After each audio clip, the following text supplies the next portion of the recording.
Right now, at this very moment, you are living someone else's life. You think you're making your own choices, pursuing your own goals, building your own future, but the devastating truth is that you've abandoned yourself so completely that you don't even recognize it anymore. You wake up every day focused on everyone else's needs, everyone else's opinions, everyone else's expectations, while the most important person in your life, you, gets whatever scraps of attention are left over. This isn't just about being busy or overwhelmed. This is about something far more dangerous. You have systematically trained yourself to believe that focusing on yourself is selfish, that putting your own growth first is wrong, that caring about your own development is somehow less important than pleasing others. And that belief is destroying you from the inside out. But here's what's about to change everything. The most successful, most fulfilled, most powerful people in the world have one thing in common. They made a decision that most people will never make. They decided that they are their number one priority. Not in a narcissistic way, not in a way that ignores others, but in a way that recognizes a fundamental truth. You cannot give what you do not have. Today, you're going to learn how to rebuild yourself from the ground up. How to make your focus on yourself not just a daily habit, but a complete life transformation. By the time we're done, you'll understand why this single shift in focus is the difference between living an average life and creating something extraordinary. Chapter 1. The self-abandonment epidemic that's destroying your life. Let me ask you something, and I want you to really think about this. When was the last time you spent an entire day focused purely on your own growth, your own goals, your own dreams, without feeling guilty about it? When was the last time you said no to someone else's request because you had something more important to do for yourself? When was the last time you chose your own priorities over someone else's expectations? If you're struggling to answer these questions, you're not alone. You are part of what I call the self-abandonment epidemic, and it is the single most destructive force in modern life. Millions of people are walking around completely disconnected from themselves, living their lives in service to everyone except the person who matters most. Here's how it happens. From the moment you're born, you're conditioned to seek external validation. As a child, you learn that love and approval come when you make others happy. You get praise when you're good, attention when you perform, affection when you meet expectations. Slowly, systematically, you learn that your worth is tied not to who you are, but to how well you serve others. This conditioning becomes so deep, so automatic, that by the time you're an adult, you don't even realize you're doing it. You wake up in the morning and immediately start thinking about what everyone else needs.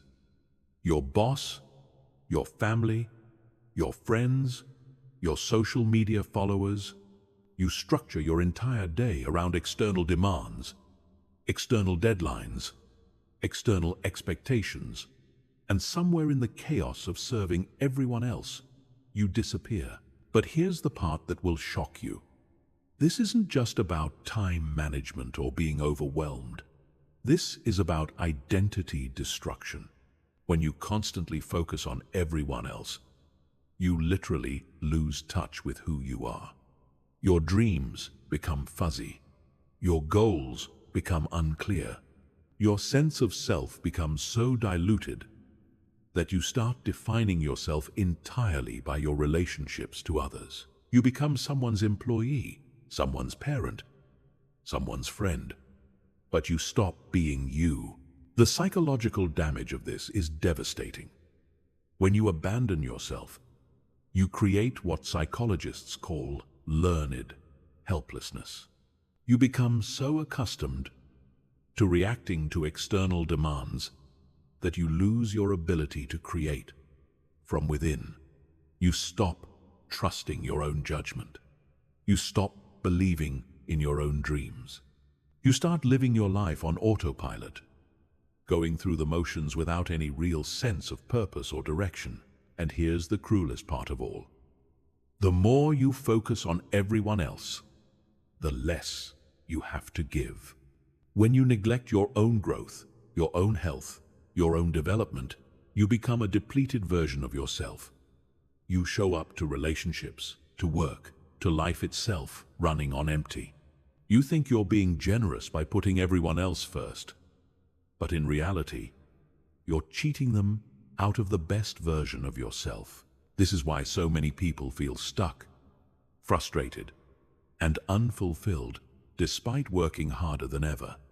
They're pouring all their energy into external achievements while their internal foundation crumbles. They're building lives that look successful from the outside but feel empty from the inside.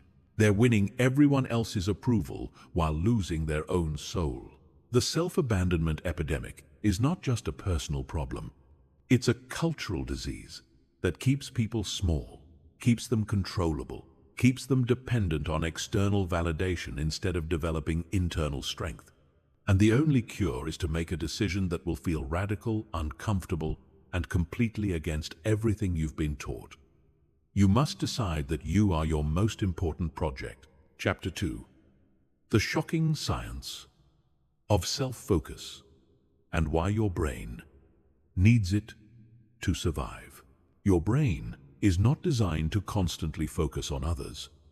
This might sound harsh, but it's a biological fact, backed by decades of neuroscience research.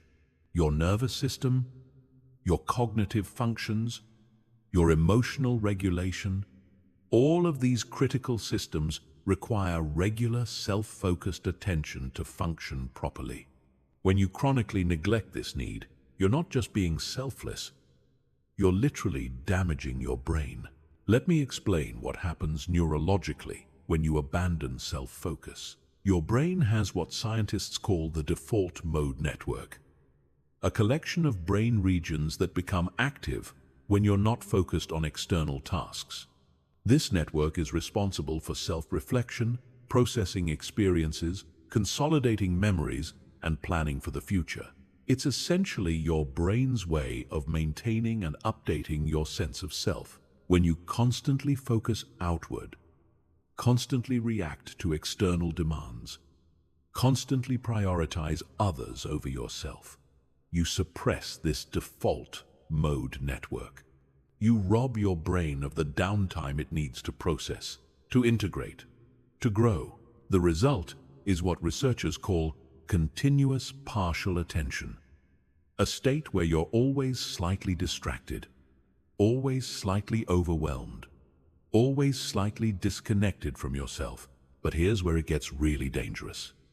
When your default mode network is chronically suppressed, your brain starts to lose its ability to distinguish between your own thoughts and external influences.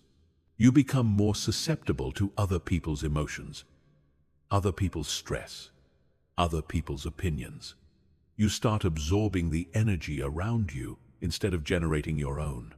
You become what psychologists call an emotional sponge, constantly taking on the feelings and problems of others while losing touch with your own inner state.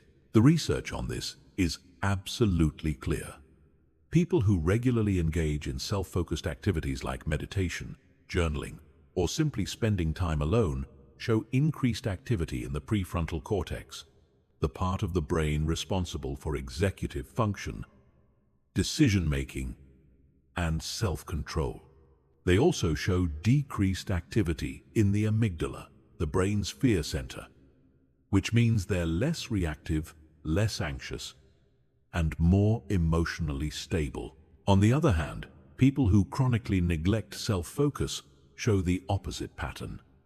Their prefrontal cortex becomes less active, meaning they struggle with decision-making and self-control. Their amygdala becomes hyperactive, meaning they're constantly in a state of stress and reactivity. They literally rewire their brains for external dependency and internal chaos. This is why so many people feel like they're losing themselves. They actually are. Every day that you prioritize external focus over internal development, you're training your brain to be less self-aware, less self-directed, and less capable of independent thought. You're becoming neurologically dependent on external validation and external direction. But here's the incredible part. The moment you start prioritizing self-focus, your brain begins to change. Neuroplasticity, the brain's ability to rewire itself, means that you can literally rebuild your neural pathways to support self-awareness, self-direction, and internal strength.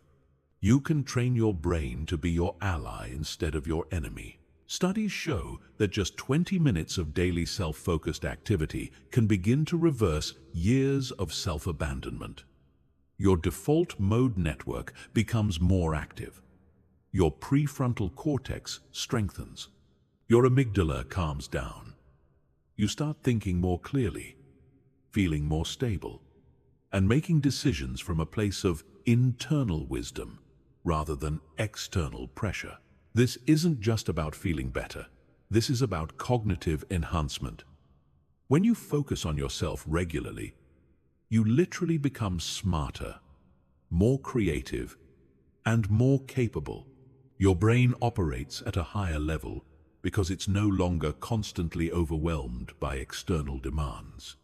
You start seeing solutions instead of problems, opportunities instead of obstacles, possibilities instead of limitations. The science is undeniable. Self-focus isn't selfish, it's essential. Your brain needs it to function properly. Your nervous system requires it to stay balanced. Your cognitive abilities depend on it to operate at their peak. When you make focusing on yourself a daily priority, you're not just improving your life, you're optimizing your biology for success. Chapter 3. How external validation addiction is programming you for failure. You have been programmed like a machine, and you don't even know it. Every time you check your phone for likes, every time you seek approval before making a decision, every time you change your behavior to avoid criticism, you are strengthening a neural pathway that makes you weaker, more dependent, and less capable of independent success. You have become addicted to external validation, and this addiction is systematically destroying your ability to build a life on your own terms. Let me show you exactly how this programming works. Every time you receive external validation, your brain releases dopamine, the same neurotransmitter involved in drug addiction. This creates a reward cycle that makes you crave more validation, more approval, more external confirmation of your worth. But here's the devastating part. The more you rely on external validation, the less capable you become of generating internal validation. Think about this like a muscle. Your self-validation muscle is exactly like any other muscle in your body. If you don't use it, it atrophies. If you constantly rely on others to tell you that you're good enough, smart enough, worthy enough, your internal validation system shuts down. You literally lose the ability to feel confident and secure without external input. This is why so many people become validation addicts without even realizing it. They start needing constant reassurance, constant approval, constant feedback to feel okay about themselves. They can't make a decision without consulting others. They can't feel good about their accomplishments unless someone else recognizes them. They can't even know what they want without checking what everyone else thinks they should want. But the real tragedy is what this does to your potential. When you're addicted to external validation, you become a people pleaser by default. You start making decisions based on what will get you approval rather than what will get you results. You choose the safe path, the conventional path, the path that won't upset anyone, even if it means sacrificing your dreams, your goals, your authentic self. This is how external validation addiction programs you for mediocrity. You become so focused on not disappointing others that you guarantee disappointing yourself. You become so concerned with fitting in that you never stand out. You become so invested in being liked that you never become truly respected. And here's the most insidious part. The people whose validation you're seeking don't actually want you to succeed beyond their level. This isn't conscious malice. It's human psychology.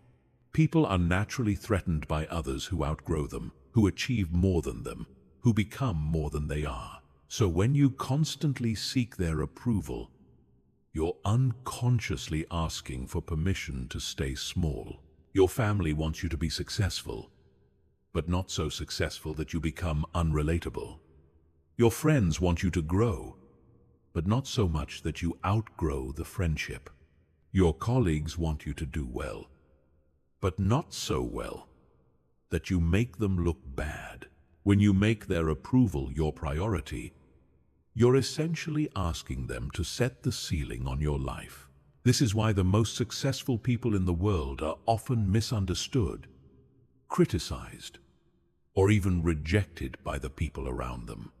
They've learned to generate their own validation, to trust their own judgment, to pursue their own vision, regardless of what others think. They've broken free from the external validation trap that keeps most people stuck in average lives. But breaking free from validation addiction isn't just about ignoring others. It's about rebuilding your internal validation system from the ground up. It's about learning to recognize your own progress, celebrate your own victories, and trust your own instincts. It's about developing what psychologists call internal locus of control, the belief that you have the power to influence your own outcomes. When you have strong internal validation, you become unstoppable. You stop making decisions based on fear of judgment. You stop avoiding risks because they might lead to criticism. You stop playing small because it feels safer. You start pursuing what you actually want instead of what you think others want for you. This doesn't mean you become arrogant or dismissive of feedback. It means you become selective about whose opinions matter to you. It means you learn to distinguish between constructive criticism from people who want to see you succeed and destructive criticism from people who want to keep you small. It means you develop the confidence to bet on yourself, even when others doubt you. The transformation begins the moment you start paying more attention to your own opinion of yourself than to everyone else's opinion of you. When you start measuring your worth by your own standards instead of external standards. When you start defining success on your own terms instead of society's terms. This is when you stop being a slave to validation and start becoming the master of your own life. Chapter 4. The daily self-audit system that rebuilds your identity from within. Most people go through their entire lives without ever truly knowing themselves. They react to situations based on old patterns, make decisions based on inherited beliefs, and pursue goals based on external expectations, all while having no clear understanding of who they actually are beneath all the conditioning. But there is a way to strip away all the external programming and reconnect with your authentic self. And it starts with a daily practice that will revolutionize how you see yourself and your potential. I call this the daily self-audit system, and it is the most powerful tool I've ever discovered for rebuilding your identity from within. This isn't just about self-reflection or journaling. This is about conducting a systematic examination of your thoughts, emotions, behaviors, and results every single day, so you can identify what's working, what's not working, and what needs to change. The first component of the daily self-audit is the morning identity check. Before you do anything else, before you check your phone, before you interact with anyone, before you start reacting to the world around you, you ask yourself 3 fundamental questions. Who am I today? What do I stand for today? What am I building today? These questions might seem simple, but they are incredibly powerful because they force you to consciously choose your identity instead of just defaulting to old patterns.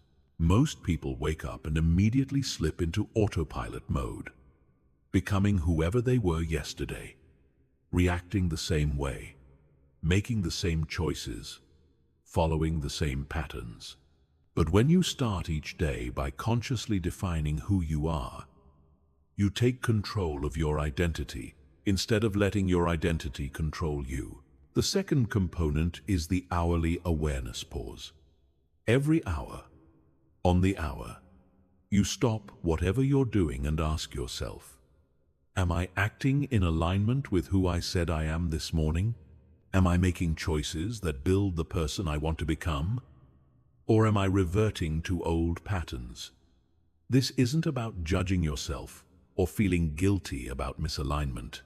It's about creating conscious awareness of the gap between who you want to be and who you're actually being in real time. This hourly check-in serves 2 critical purposes. First, it prevents you from sleepwalking through your day. Most people spend entire days on autopilot, making unconscious decisions that pull them away from their goals without even realizing it. The hourly pause breaks this unconscious pattern and brings you back to intentional living. Second, it creates multiple opportunities for course correction throughout the day. Instead of waiting until bedtime to realize you've been off track all day, you catch misalignment early and adjust. This compounds over time, creating a life that is increasingly aligned with your authentic self rather than your conditioned patterns. The third component is the evening integration review.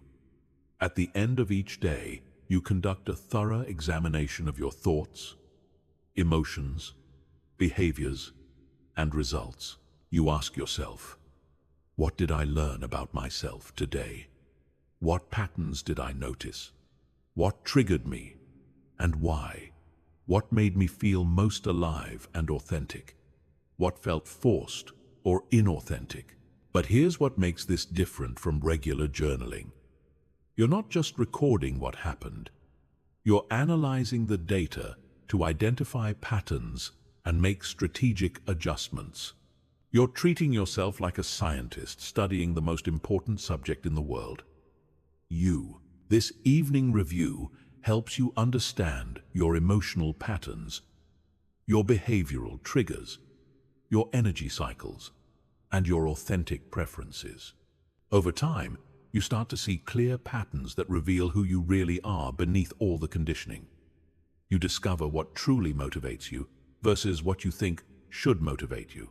You identify your real values versus the values you inherited from others. The fourth component is the weekly identity evolution planning. Every week, you review the data from your daily audits and ask, what patterns am I ready to change? What aspects of my identity need upgrading?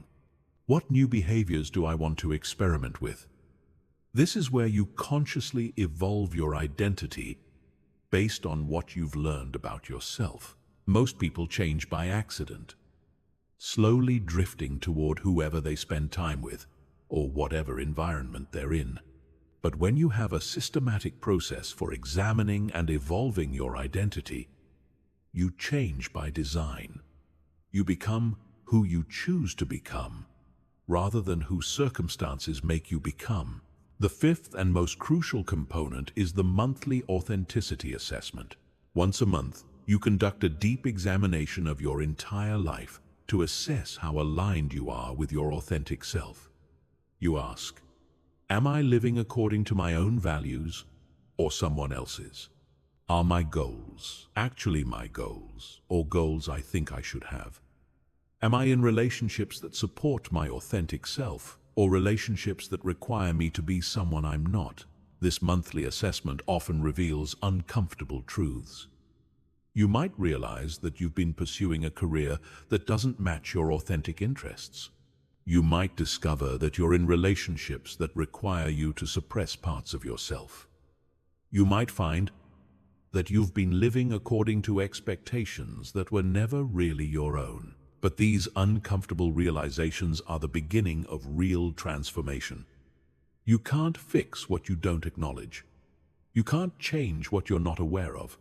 The daily self-audit system creates the awareness necessary for authentic change. When you commit to this system, something profound happens. You stop being a stranger to yourself. You develop an intimate understanding of your patterns, your triggers, your authentic desires, and your genuine potential. You become your own best friend, your own most trusted advisor, your own most reliable guide. This intimate self-knowledge becomes the foundation for everything else. You make better decisions because you understand what truly matters to you. You set better goals because you know what authentically motivates you. You build better relationships because you know who you really are and what you actually need. The daily self-audit system isn't just about self-improvement. It's about self-reclamation. It's about taking back ownership of your identity from all the external forces that have been shaping it without your conscious consent. It's about becoming the author of your own story instead of a character in everyone else's story. Chapter 5. Breaking free from the people-pleasing prison that's killing your dreams. You are living in a prison, and you built it yourself. Every time you say yes when you mean no. Every time you suppress your opinion to avoid conflict.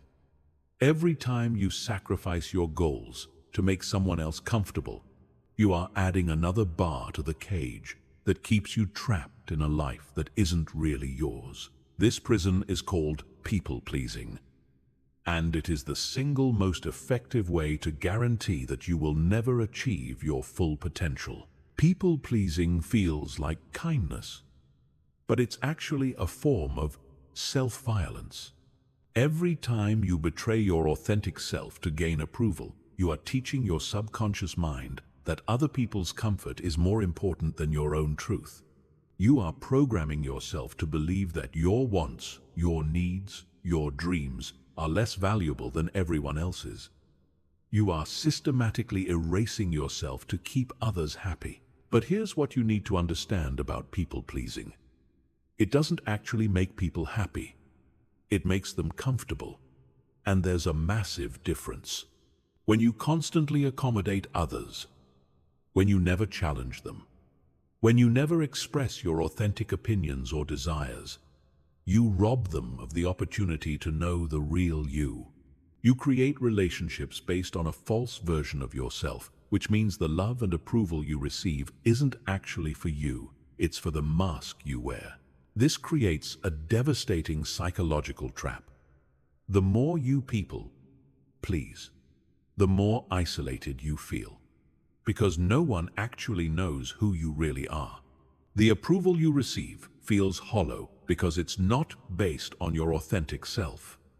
So you please even more, hoping that more accommodation will finally give you the genuine connection you crave.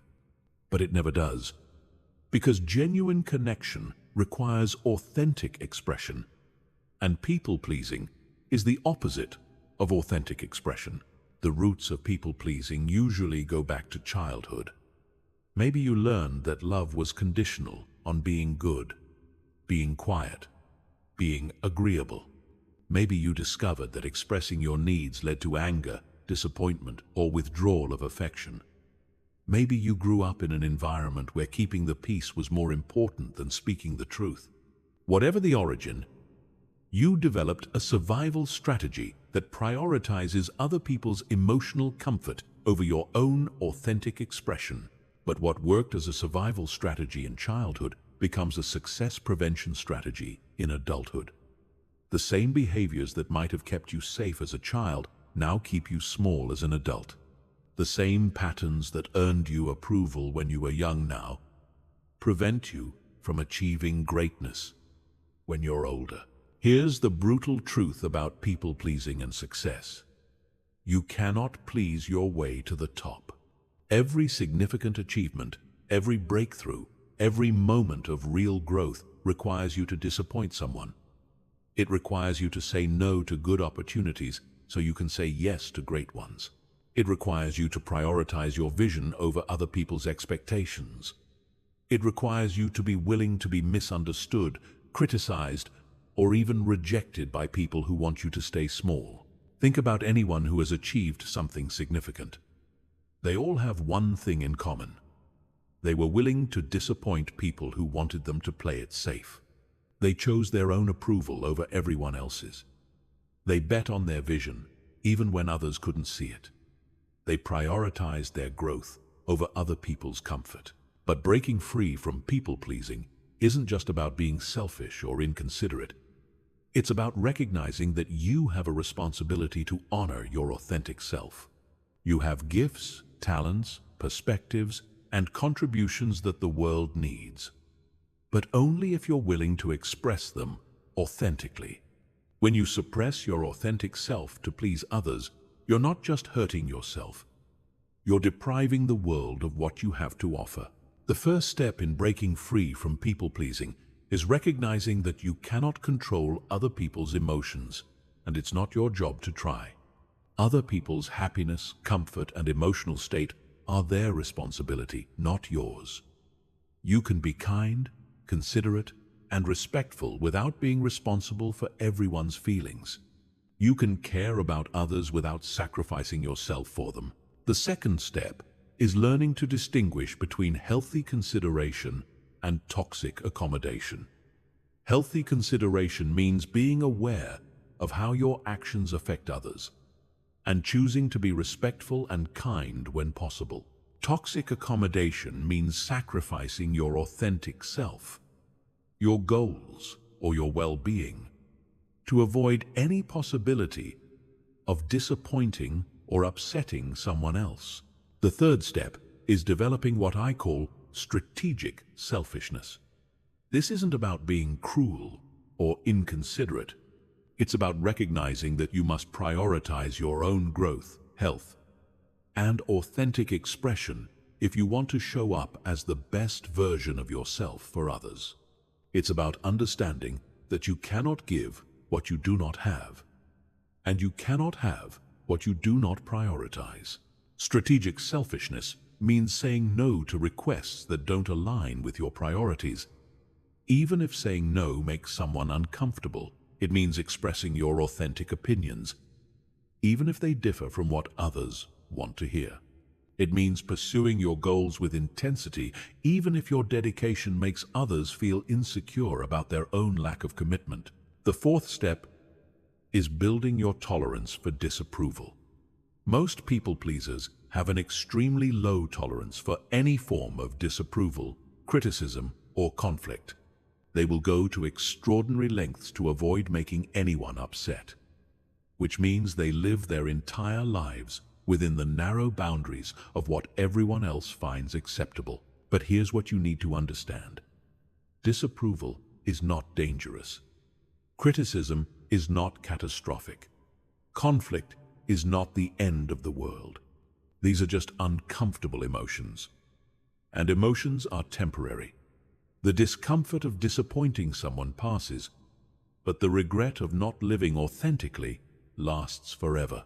Building your tolerance for disapproval is like building any other muscle. You start small and gradually increase the intensity.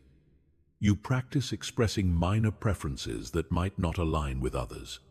You practice saying no to small requests. You practice sharing opinions that might be unpopular. Each time you survive the discomfort of disapproval, you build confidence in your ability to handle it. The fifth step is surrounding yourself with people who support your authentic expression rather than rewarding your people-pleasing. This might mean distancing yourself from relationships that only work when you're suppressing yourself.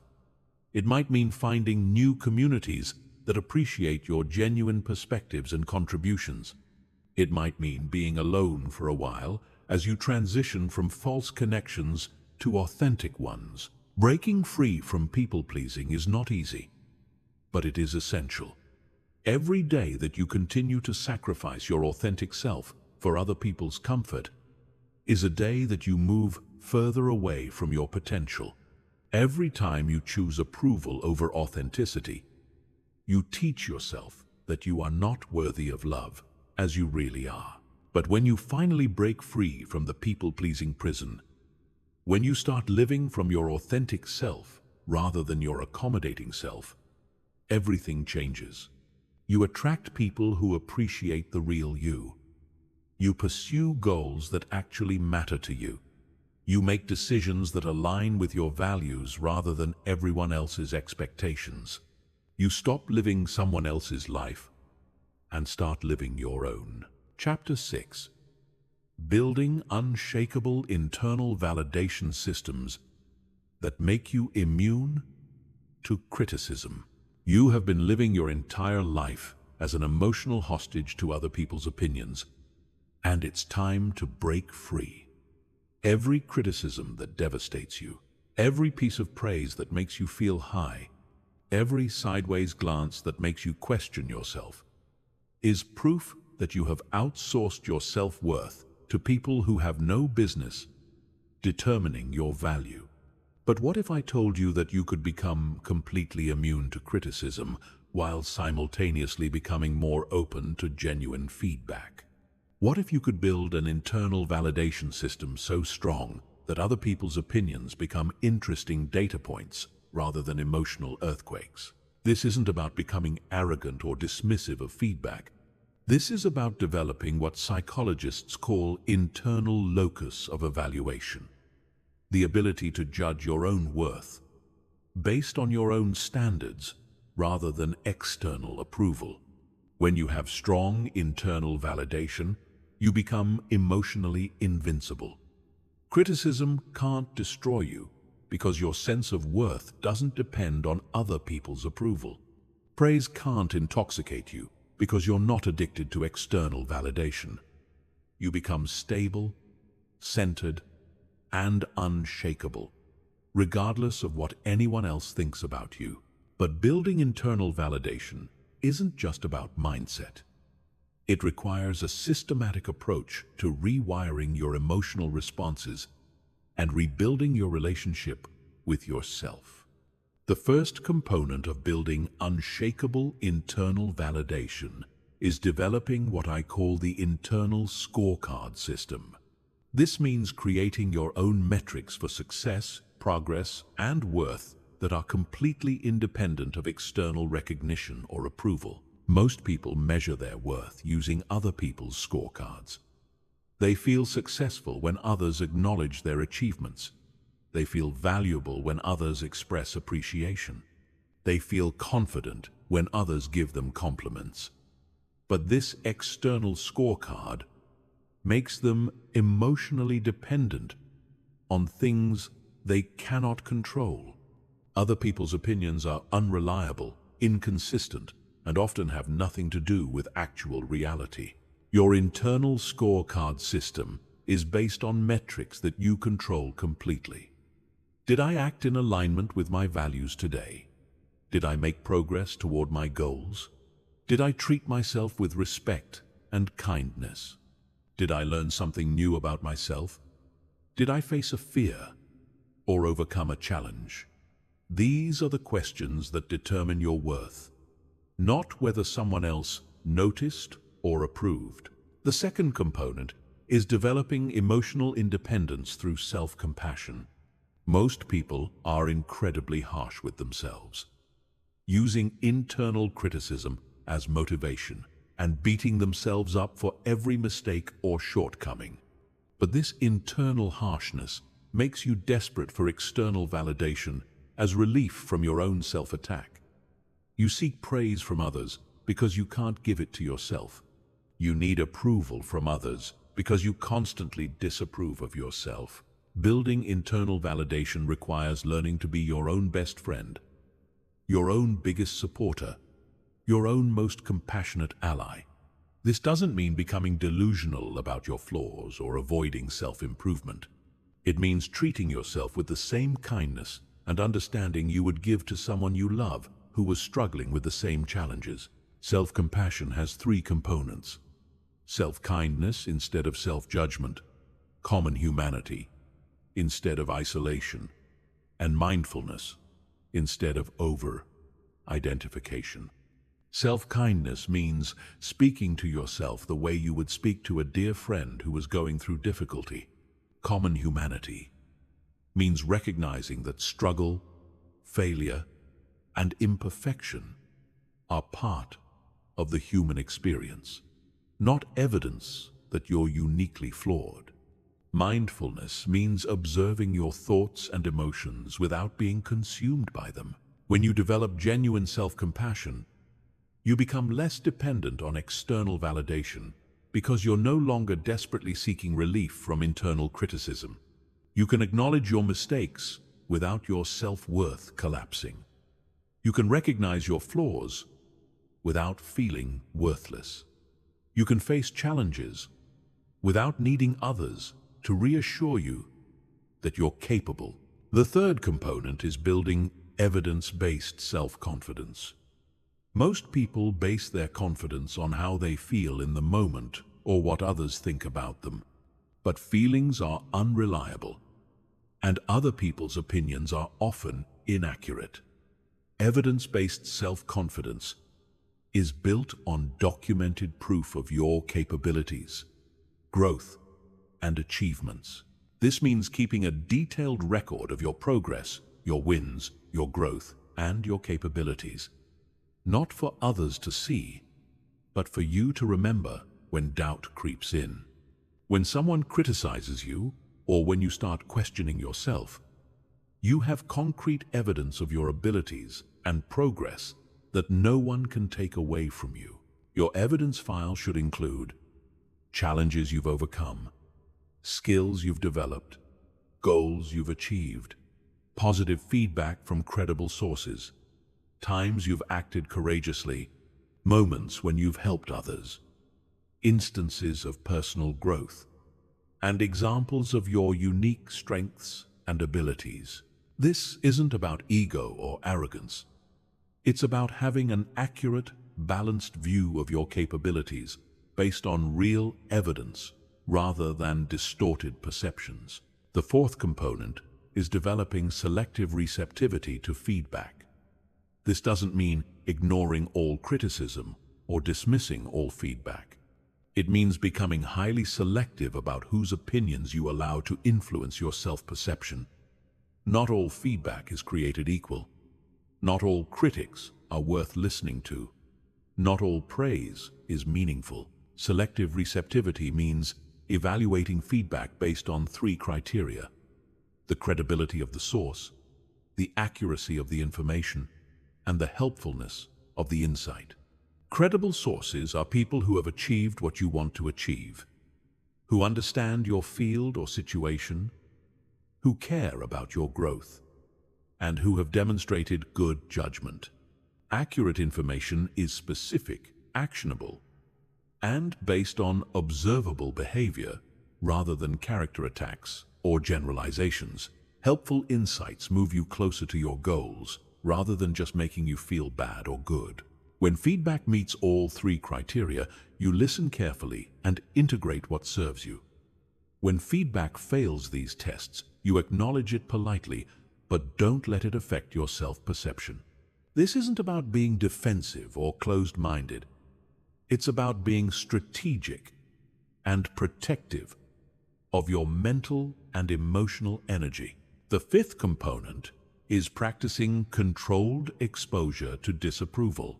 Just like building physical immunity through controlled exposure to germs, you can build emotional immunity through controlled exposure to criticism and disapproval. This doesn't mean seeking out harsh criticism or putting yourself in unnecessarily difficult situations.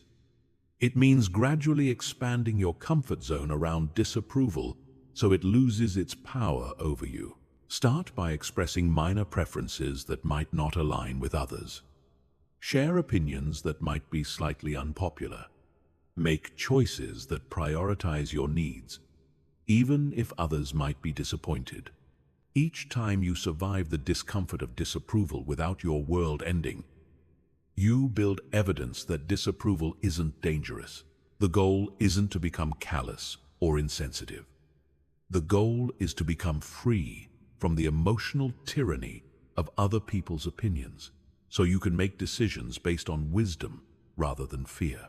When you're no longer afraid of disapproval, you become capable of taking the risks necessary for extraordinary achievement.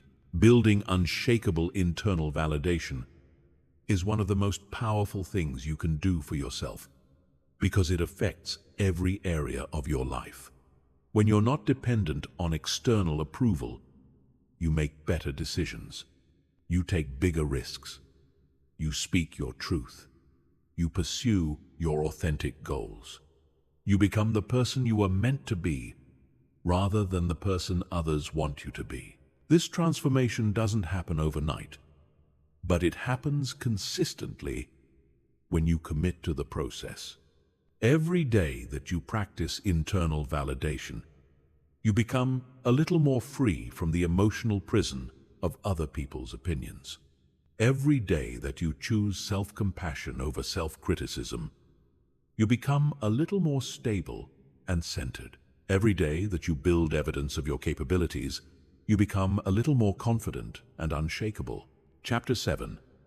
The Energy Protection Protocol that shields you from emotional vampires. Your energy is being stolen every single day, and you don't even realize it's happening. Every conversation with someone who drains you, every interaction with someone who dumps their problems on you, every relationship where you give more than you receive is siphoning away the life force you need to build the person you want to become. You are surrounded by energy vampires, people who unconsciously or consciously feed off your emotional, mental, and spiritual energy, leaving you depleted, exhausted, and unable to focus on your own growth. But here's what most people don't understand about energy vampires. They're not evil people with malicious intent. They're often people you care about, people you love, people who seem to need your help. They might be family members who constantly complain about their problems but never take action to solve them. They might be friends who only call when they need something but are never available when you need support.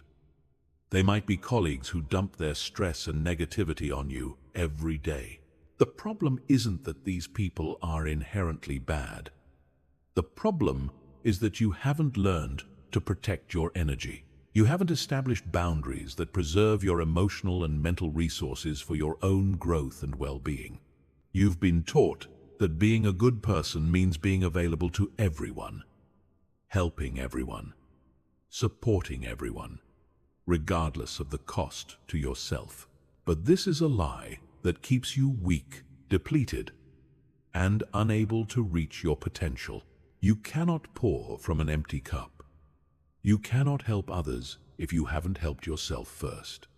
You cannot be strong for everyone else if you allow your own strength to be constantly drained. The energy protection protocol isn't about being selfish or uncaring. It's about being strategic with your most valuable resource, your life force energy. The first element of the energy protection protocol is energy awareness.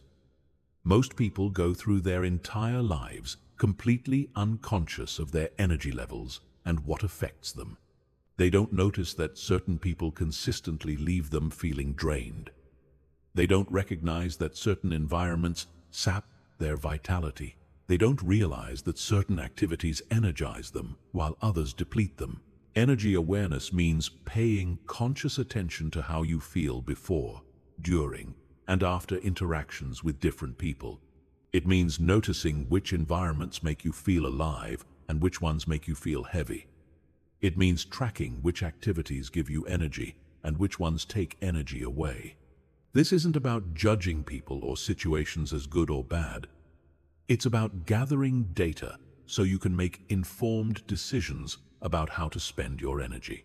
Start by conducting an energy audit of your relationships. After every significant interaction, ask yourself, do I feel more energized or more drained? Did this person give to the conversation or just take from it? Did I leave feeling inspired and uplifted, or did I leave feeling heavy and depleted? Keep track of these patterns over time, and you'll start to see clear distinctions between people who add to your energy and people who subtract from it. The second element is boundary architecture. This means creating clear, non-negotiable boundaries that protect your energy from being constantly drained by others. Boundaries aren't walls that keep people out. They're filters that determine what you allow into your emotional and mental space and what you don't.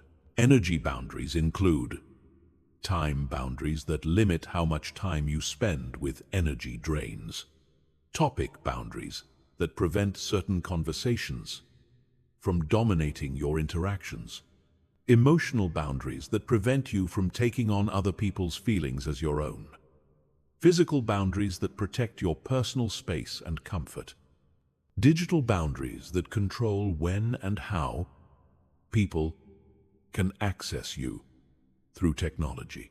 Setting boundaries isn't about being mean or uncaring. It's about being responsible for your own well-being so you can show up as the best version of yourself. When you protect your energy, you actually have more to give to the people and causes that truly matter to you. The third element is the emotional firewall technique. This is a mental and emotional strategy that prevents other people's emotions from contaminating your internal state. Energy vampires are often people who are constantly in emotional chaos, and they unconsciously try to regulate their emotions by spreading them to others. They share their anxiety until you feel anxious. They express their anger until you feel agitated. They communicate their despair until you feel hopeless.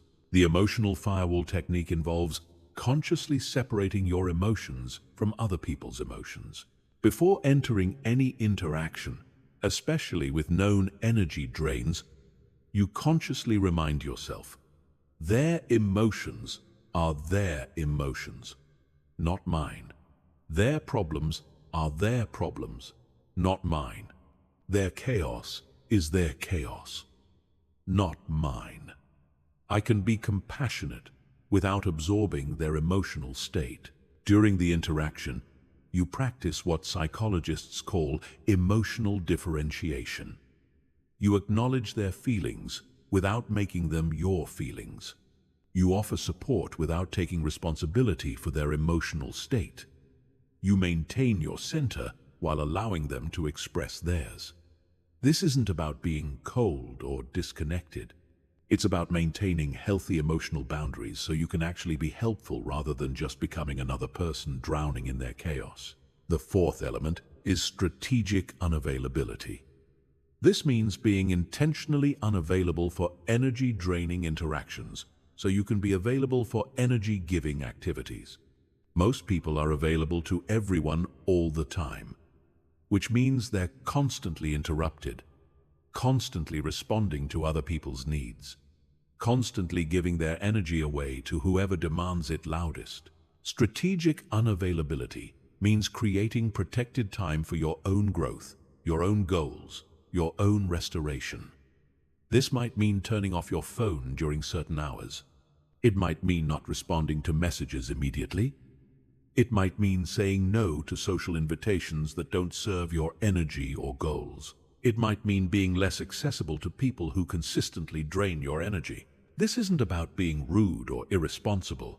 It's about recognizing that your time and energy are finite resources that must be managed strategically. When you're strategically unavailable for energy drains, you become available for energy gains. You have time to pursue activities that restore you. You have energy to invest in relationships that support your growth. You have mental space to focus on your own development. The fifth element is energy replenishment protocols. Protecting your energy from being drained is only half the equation. The other half is actively replenishing your energy through activities, relationships, and environments that restore and energize you. Most people are experts at giving energy away, but novices at getting energy back. Energy replenishment is highly individual, but there are some universal principles. Physical activities that challenge your body often replenish mental and emotional energy. Creative activities that engage your imagination can restore energy that's been depleted by routine or stress. Social activities with people who inspire and support you can replenish energy that's been drained by difficult relationships. Solitude and reflection can restore energy that's been scattered by constant external demands. The key is to be as intentional about energy replenishment as you are about energy protection. Schedule activities that restore you. Prioritize relationships that energize you. Create environments that inspire you. Make energy replenishment a non-negotiable part of your daily and weekly routine. The sixth element is the energy investment strategy. This means being highly selective about where you invest your emotional, mental, and physical energy. Just like financial investments, energy investments should be made based on expected returns. Some people, projects, and activities will give you a positive energy return. Others will be energy neutral. Still, others will consistently drain more energy than they provide. The energy investment strategy involves regularly evaluating your energy investments and making strategic adjustments. If a relationship consistently drains more energy than it provides, you need to either change the dynamic or limit your investment. If a project or activity doesn't align with your goals or values, you need to eliminate it or minimize your involvement. If an environment consistently depletes your energy, you need to change it or limit your exposure to it. This doesn't mean you only invest energy in things that immediately benefit you. It means you're strategic about how you spend your energy, so you have enough left over to pursue your most important goals and maintain your own well-being. When you protect and strategically invest your energy, you become capable of sustained high performance instead of constant depletion and recovery. Remember, your energy is your life force. It's what you use to create, to grow, to achieve, to contribute. When you allow it to be constantly drained by energy vampires, you rob yourself of the capacity to become who you're meant to be. But when you protect, replenish, and strategically invest your energy, you become unstoppable. Chapter 8. The complete physical and mental reconstruction blueprint. Your body and mind are not separate entities. They are one integrated system, and when one is neglected, the other suffers. Right now, you might be trying to rebuild your mental and emotional life while ignoring the physical foundation that supports everything else. Or you might be focusing on physical health while neglecting the mental frameworks that determine how you think, feel, and behave. But true reconstruction requires a systematic approach to upgrading both your physical and mental systems simultaneously. This isn't about becoming a fitness fanatic or a meditation guru. This is about recognizing that your body is the vehicle for your consciousness and your mind is the operating system for your life. When either one is functioning below optimal levels, everything else suffers. When both are operating at peak performance, you become capable of achievements that seem impossible from your current state. The physical reconstruction blueprint begins with understanding that your body is constantly rebuilding itself. Every cell in your body is replaced multiple times throughout your life. This means that the body you have today is literally not the same body you had a year ago. You have the power to influence this rebuilding process through the choices you make every single day about what you put in your body, how you move your body, and how you treat your body. The first pillar of physical reconstruction is nutritional intelligence. This isn't about following the latest diet trend or restricting yourself to the point of misery. This is about understanding that food is information for your body. Every meal you eat is sending signals to your cells about how to function. When you consistently eat processed foods, sugar, and chemicals, you're programming your body for inflammation, fatigue, and disease. When you consistently eat whole foods, quality proteins, and nutrients, you're programming your body for energy, clarity, and vitality. Nutritional intelligence means eating for performance rather than just pleasure. It means choosing foods that support your goals rather than just satisfying your cravings. It means understanding that what you eat affects not just your physical health, but your mental clarity, emotional stability, and cognitive performance. The foundation of nutritional intelligence is eliminating the foods that create inflammation and brain fog. Processed foods, refined sugars, artificial chemicals, and excessive caffeine. The next step is emphasizing the foods that support optimal function. Lean proteins that provide the building blocks for neurotransmitters, healthy fats that support brain function, complex carbohydrates that provide steady energy, and micronutrients that support cellular function. But nutritional intelligence goes beyond just what you eat. It includes when you eat, how much you eat, and how you eat. Intermittent fasting can improve cellular repair and mental clarity. Proper portion control prevents the energy crashes that come from overeating. Mindful eating improves digestion and nutrient absorption while reducing stress. The second pillar is movement mastery. Your body was designed to move, but modern life has created a sedentary existence that weakens your physical foundation and impairs your mental function. Movement mastery isn't about becoming an elite athlete.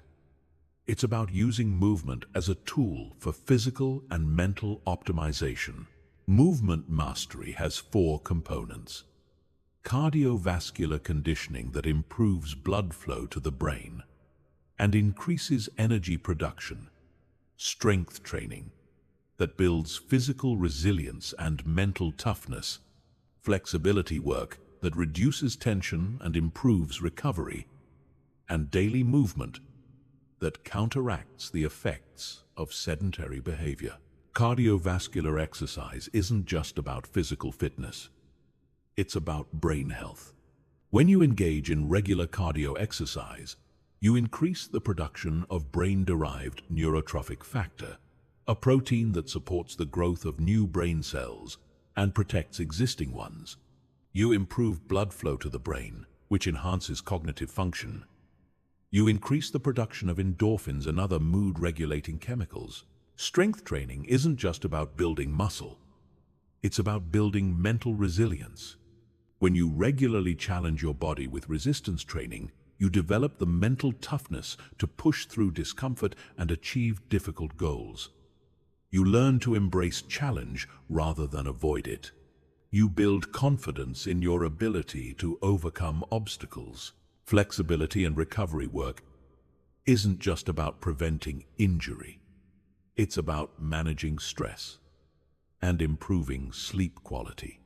Stretching, yoga, and other recovery activities activate the parasympathetic nervous system, which promotes rest, recovery, and mental clarity.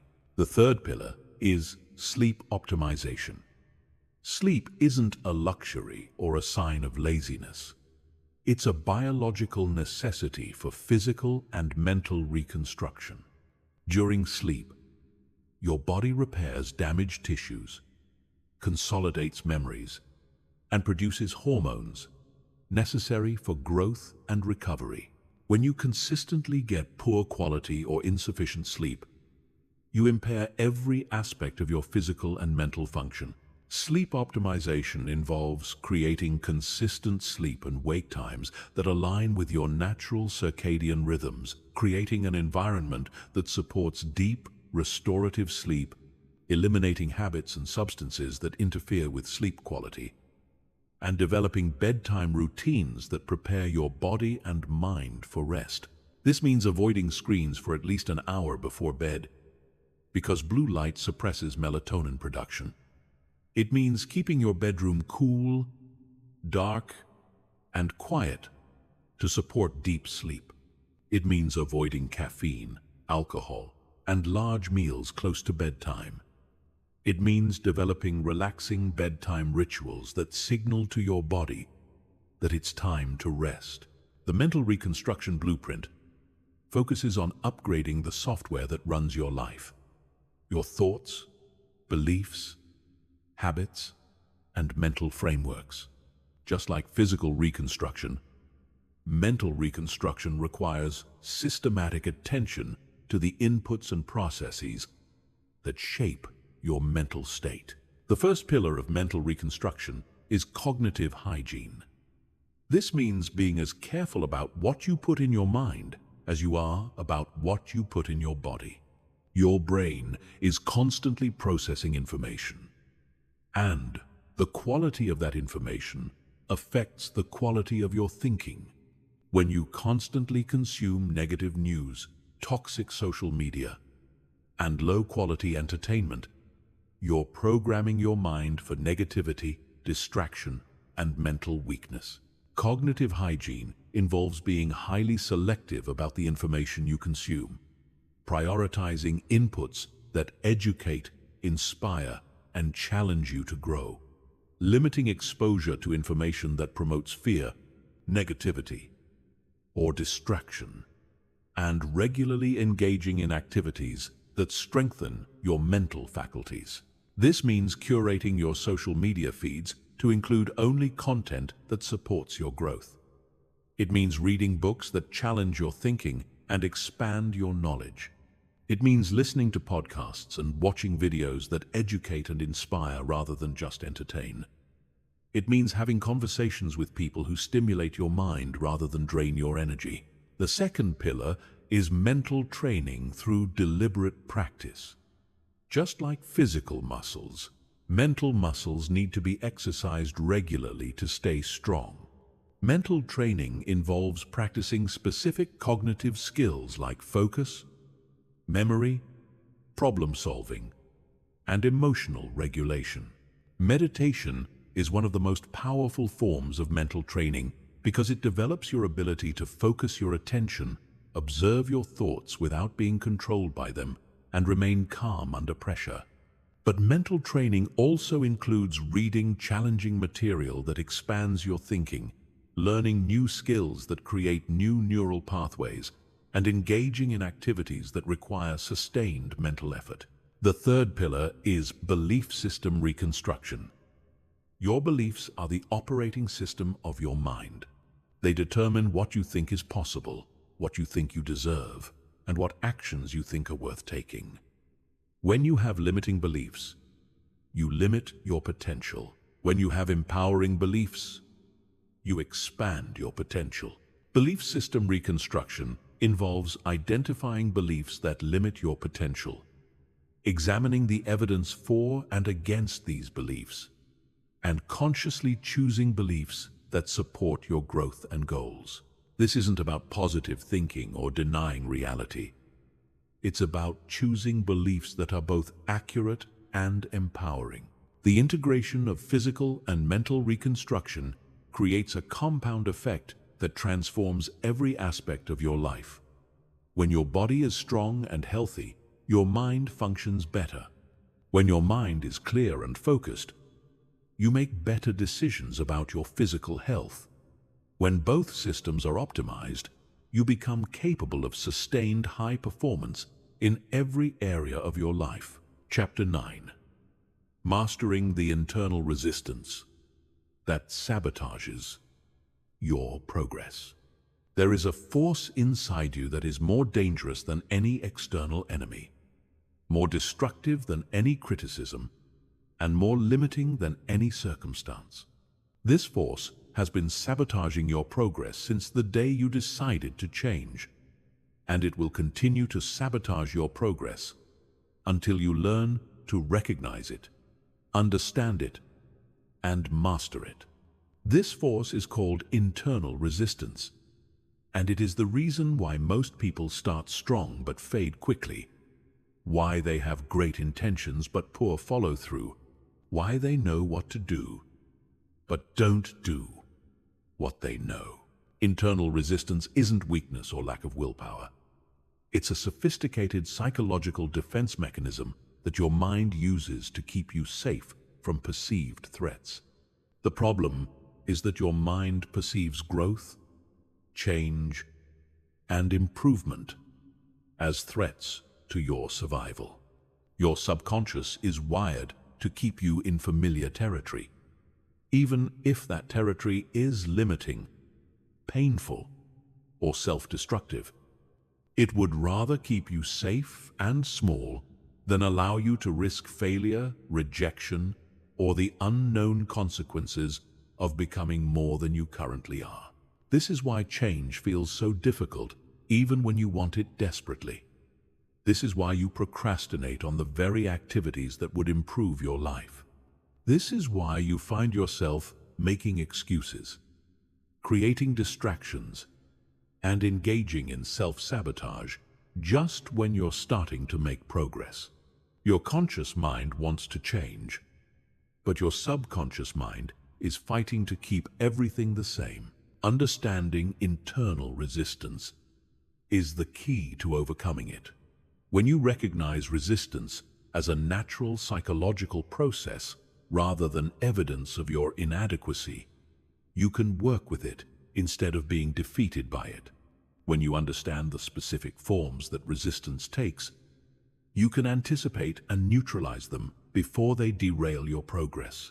The first form of internal resistance is comfort zone gravitational pull. Your comfort zone isn't just a mental concept, it's a neurological reality. Your brain has created neural pathways for your current behaviors, thoughts, and emotional patterns. These pathways are like grooves in your brain that make familiar patterns easy and automatic. When you try to change, you're fighting against the gravitational pull of these established pathways. Comfort zone gravitational pull manifests as the constant urge to return to old patterns. You start a new workout routine, but you find yourself making excuses to skip sessions. You begin a new morning routine, but you find yourself sleeping in and returning to old habits. You start eating healthier, but you find yourself craving and returning to old foods. This isn't lack of willpower, it's neurological momentum. The key to overcoming comfort zone gravitational pull is creating new neural pathways through consistent repetition while simultaneously weakening old pathways through conscious avoidance. Every time you choose the new behavior over the old behavior, you strengthen the new pathway and weaken the old one. But this process takes time, and during the transition period, you must expect and prepare for the gravitational pull toward familiar patterns. The second form of internal resistance is identity protection syndrome. Your subconscious mind has a clear picture of who you are, and it will fight to maintain that identity even if it's limiting or self-destructive. If you see yourself as someone who struggles with discipline, your mind will resist evidence that contradicts this identity. If you see yourself as someone who isn't good with money, your mind will sabotage your financial progress. If you see yourself as someone who doesn't deserve success, your mind will find ways to undermine your achievements. Identity protection syndrome manifests as self-sabotage that occurs just as you're starting to succeed. You make progress toward your goals, but then you engage in behaviors that undo that progress. You start to experience success, but then you find ways to sabotage it.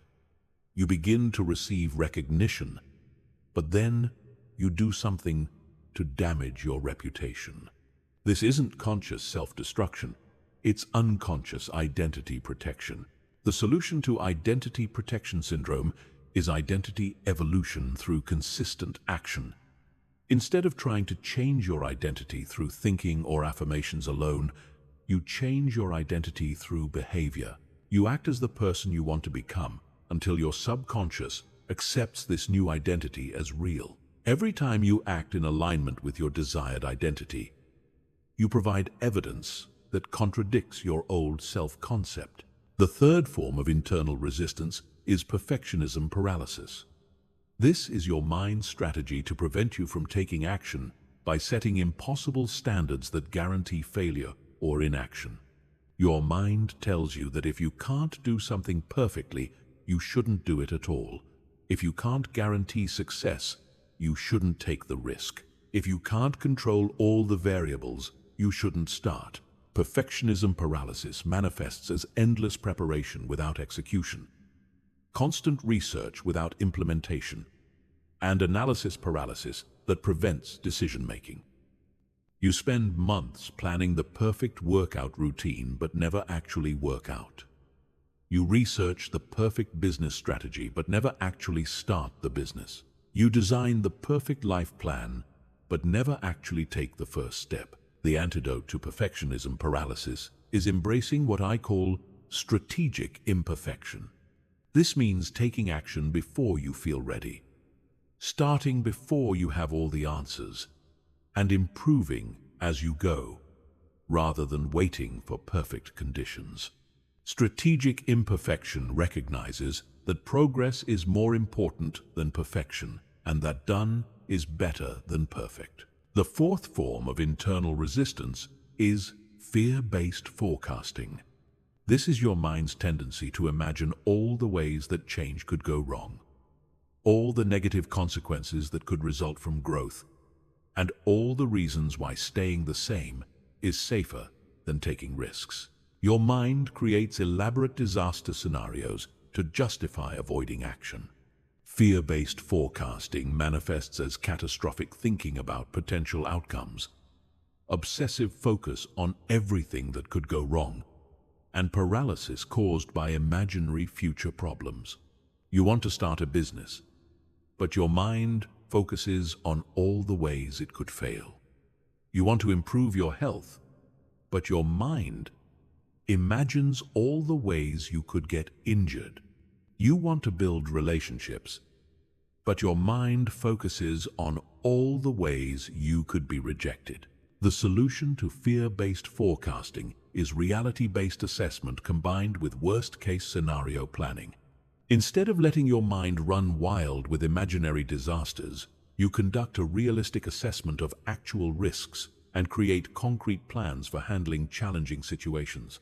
This satisfies your mind's need for safety while allowing you to take intelligent action.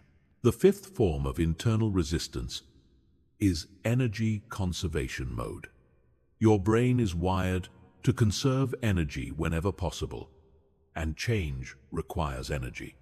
Your subconscious mind will resist activities that require sustained mental or physical effort, especially when the benefits aren't immediately obvious. Energy conservation mode manifests as sudden fatigue when you try to work on important goals, lack of motivation for activities that require effort, and preference for passive entertainment over active development.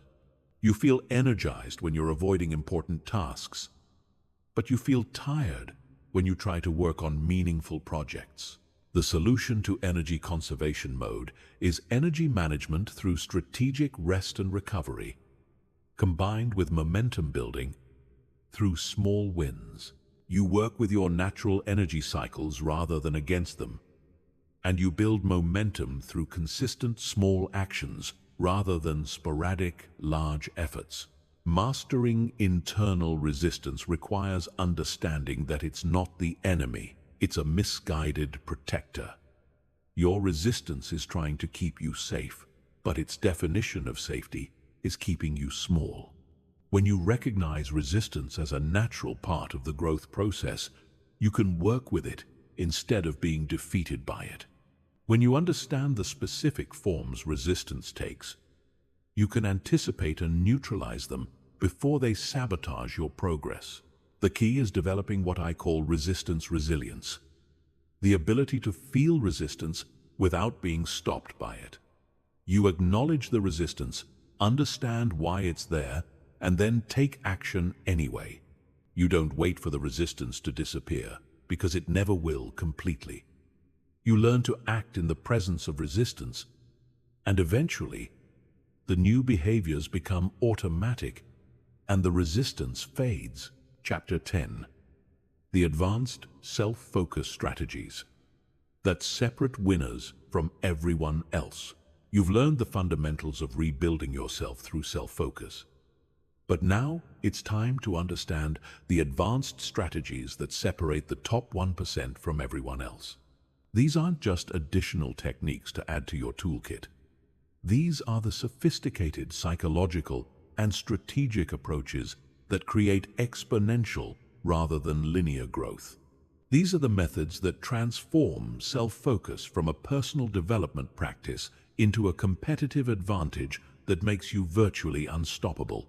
The first advanced strategy is what I call systematic self-optimization. While most people approach self-improvement randomly, trying different techniques without any overall strategy, advanced practitioners approach self-development like engineers approach system design. They understand that you are a complex system with multiple interconnected components, and optimizing the system requires understanding how each component affects every other component. Systematic self-optimization begins with comprehensive life auditing. This means examining every area of your life with the precision of a scientist studying a complex organism.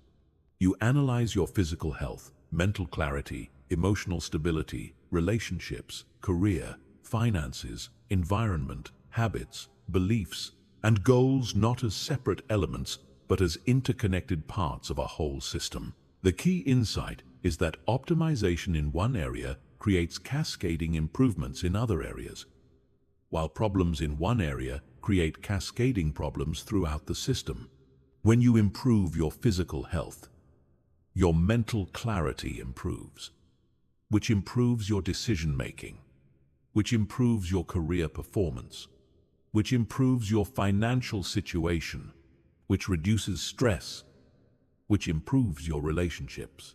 Advanced practitioners identify the leverage points in their personal system, the areas where small improvements create disproportionately large results across multiple domains.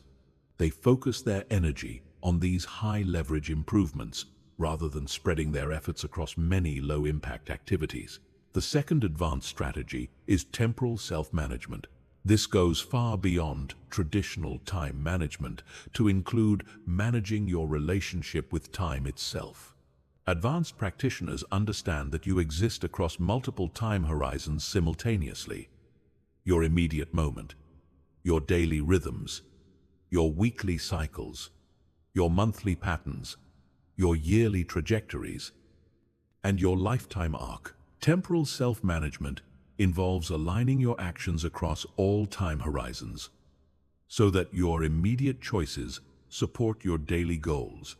Your daily goals support your weekly objectives. Your weekly objectives support your monthly targets. Your monthly targets support your yearly vision. And your yearly vision supports your lifetime mission. This requires developing what I call temporal intelligence, the ability to make decisions that optimize for multiple time horizons simultaneously. You're not just asking what you want to do right now. You're asking what the best version of yourself would do right now if they were thinking about the impact on tomorrow, next week, next month, next year, and their entire life. Advanced practitioners also understand and optimize their personal time rhythms. They identify when they have peak energy for different types of activities and structure their lives to align high-priority activities with high-energy periods. They understand their natural cycles of focus and rest and work with these cycles rather than against them. The third advanced strategy is identity architecture. While most people let their identity form accidentally through experiences and external influences, advanced practitioners consciously design and build their identity like an architect designs a building. They understand that identity is not fixed, it's constructed, and they take conscious control of the construction process. Identity architecture involves 3 levels. Core identity, which includes your fundamental values, beliefs, and sense of purpose. Functional identity, which includes the roles you play and the capabilities you develop. And expressive identity, which includes how you present yourself to the world and how others perceive you. Advanced practitioners design each level intentionally. They choose their values based on what will create the life they want, rather than just accepting inherited values.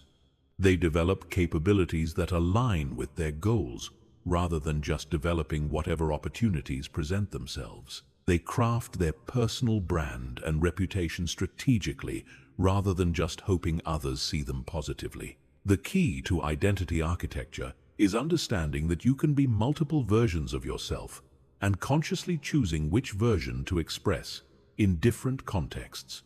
You have a professional identity, a personal identity, a social identity, and a private identity. Advanced practitioners ensure that all versions are authentic, but optimized for their specific context and goals. The fourth advanced strategy is adversity utilization. While most people see challenges, setbacks, and difficulties as obstacles to overcome, advanced practitioners see them as raw materials for building strength, wisdom, and capability. They understand that adversity is not something that happens to you. It's something you can use to forge yourself into a stronger version of who you are. Adversity utilization involves 3 processes. Extraction, which means identifying the lessons, skills, and insights available in every difficult experience. Integration, which means incorporating these lessons into your identity and decision-making frameworks. And transformation, which means using adversity as fuel for becoming more than you were before the challenge. Advanced practitioners don't just survive difficult experiences, they metabolize them. They extract every possible benefit from challenges and use those benefits to accelerate their growth. They understand that the same adversity that breaks some people can be used to build unshakable strength in others. And the difference is how you process and utilize the experience. This doesn't mean seeking out unnecessary difficulty or romanticizing suffering. It means approaching inevitable challenges with a growth mindset that asks, how can I use this experience to become stronger, wiser, and more capable? What skills can I develop through this challenge that I couldn't develop any other way? How can I use this adversity to build the exact capabilities I need for my goals? The fifth advanced strategy is influence multiplication. Advanced practitioners understand that true self-focus eventually extends beyond the self to include strategic influence over their environment, relationships, and circumstances. They recognize that you cannot optimize yourself in isolation because you exist within systems of relationships and environments that constantly influence your development. Influence multiplication involves consciously designing your environment to support your growth, building relationships that accelerate your development, and developing the ability to influence others in ways that create mutual benefit. This isn't about manipulation or control. It's about understanding that your environment shapes you and taking conscious control of that shaping process. Advanced practitioners curate their physical environment to support their goals, removing elements that promote negative behaviors and adding elements that promote positive behaviors. They strategically build relationships with people who inspire, challenge, and support their growth, while minimizing relationships that drain their energy or reinforce limiting patterns. They also develop the ability to influence others positively, understanding that the best way to get what you want is to help others get what they want. They become valuable to others through their knowledge, skills, and insights, which creates a network of relationships that supports their continued growth and success. The sixth advanced strategy is anti-fragility development. This concept, popularized by Nassim Taleb, goes beyond resilience to describe systems that actually get stronger from stress and chaos rather than just surviving them. Advanced practitioners don't just build the ability to handle challenges, they build the ability to thrive because of challenges. Anti-fragility development involves exposing yourself to controlled stress and variability in order to build adaptive capacity, creating redundancy in your skills and resources so that setbacks in one area don't devastate your entire system, and building optionality so that you can benefit from unexpected opportunities and changes.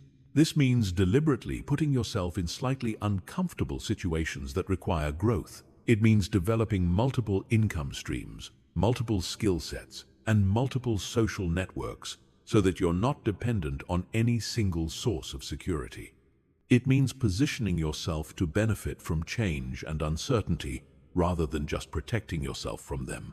These advanced strategies require a level of self-awareness, strategic thinking, and long-term commitment that most people never develop.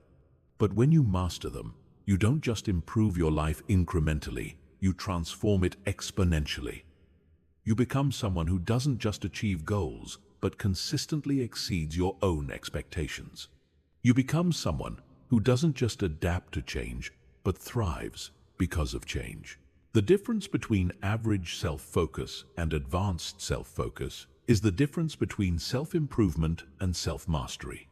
When you implement these strategies consistently, you don't just become a better version of yourself.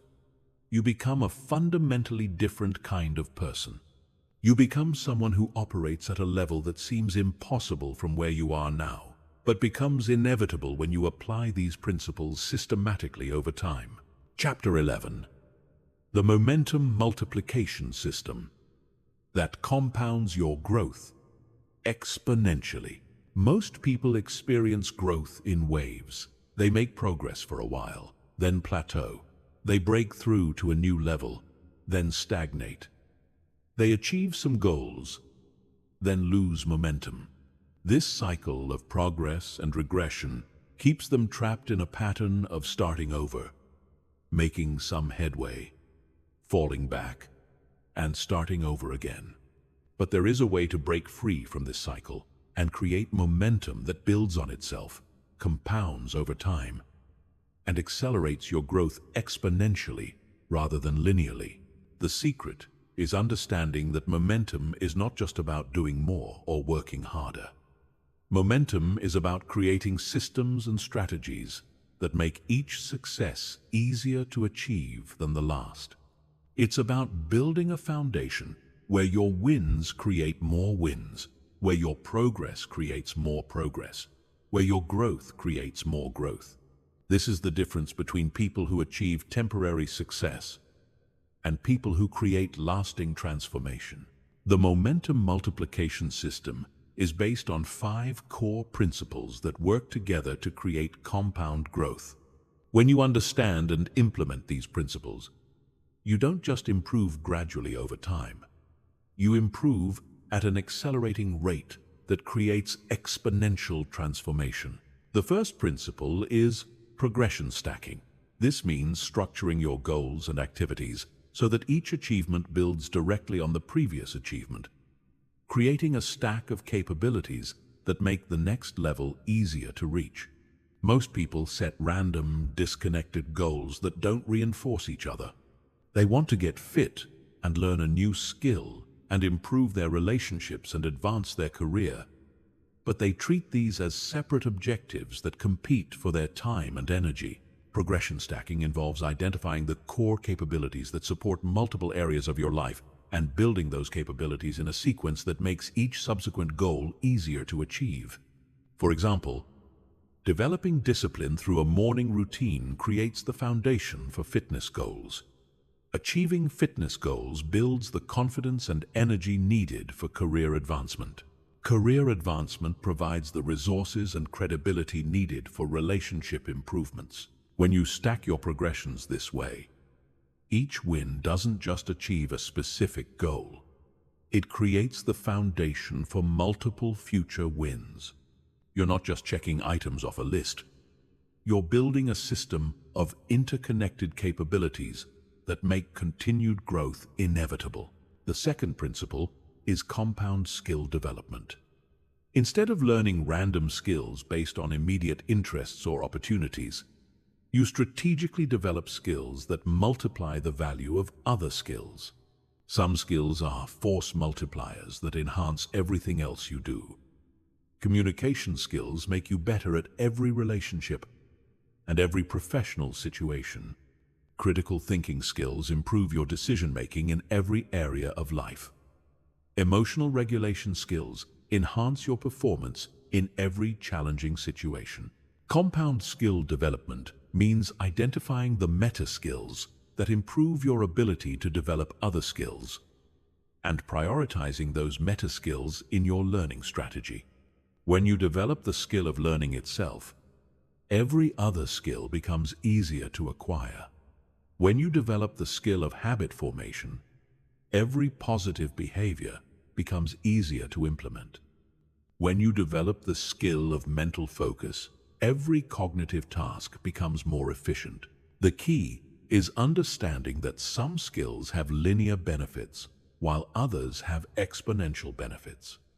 Learning to play a specific instrument benefits you only when you're playing that instrument. Learning to learn quickly benefits you every time you need to acquire any new knowledge or skill. Learning to regulate your emotions benefits you in every situation where you experience stress, challenge, or pressure. The third principle is success momentum capturing. Most people achieve a win and then immediately move on to the next challenge without fully leveraging the momentum from their success. They lose the psychological and practical benefits that could be used to accelerate their next achievement.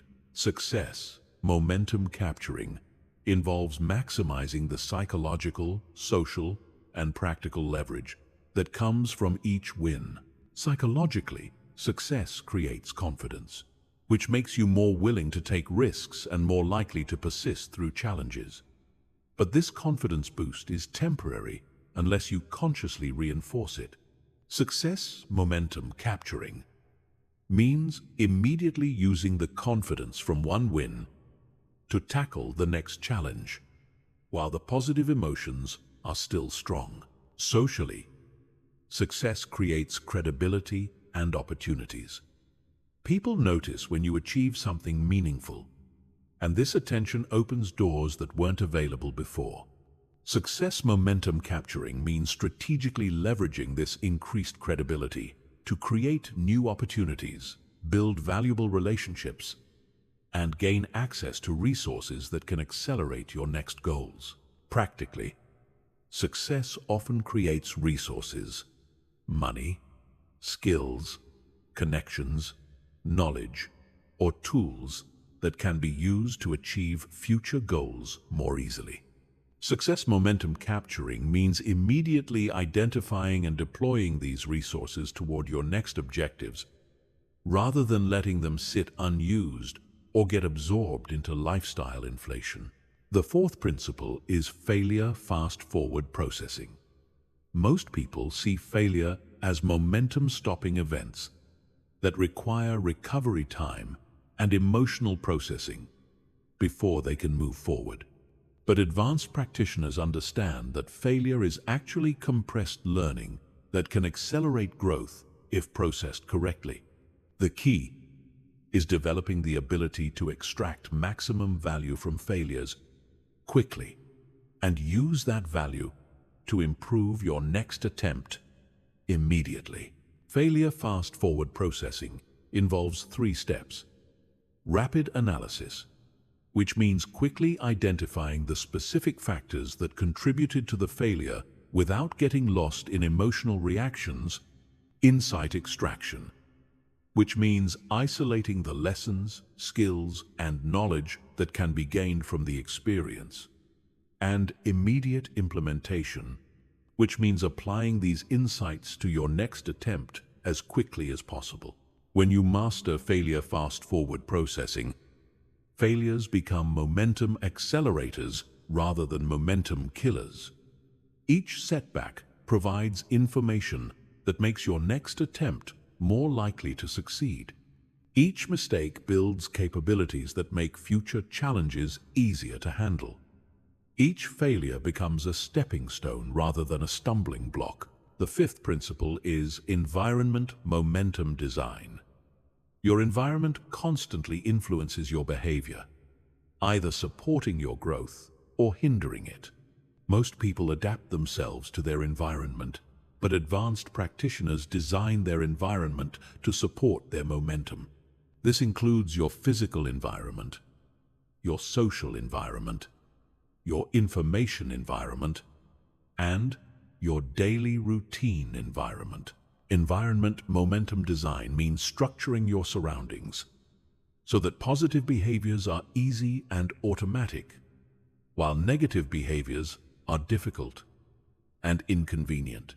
This might mean organizing your home to support healthy habits, surrounding yourself with people who encourage your growth, curating your information consumption to include only content that supports your goals, and designing daily routines that build momentum rather than drain energy.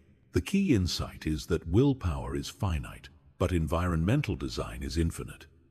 When your environment supports your goals, you don't have to rely on motivation or willpower to maintain momentum. The structure of your life naturally guides you toward positive behaviors and away from negative ones. When you implement all 5 principles of the momentum multiplication system, something extraordinary happens. Your growth stops being a struggle and starts being a natural flow. Each day builds on the previous day. Each week builds on the previous week. Each month builds on the previous month. You develop what I call unstoppable momentum, a state where continued growth becomes easier than stagnation. This doesn't mean your path becomes effortless or that you never face challenges. It means that challenges become opportunities to build strength. Setbacks become sources of valuable information, and obstacles become stepping stones to higher levels of capability. You develop a momentum that is self-sustaining and self-amplifying. The momentum multiplication system transforms the entire experience of personal development. Instead of constantly pushing yourself uphill, you create conditions where growth pulls you forward.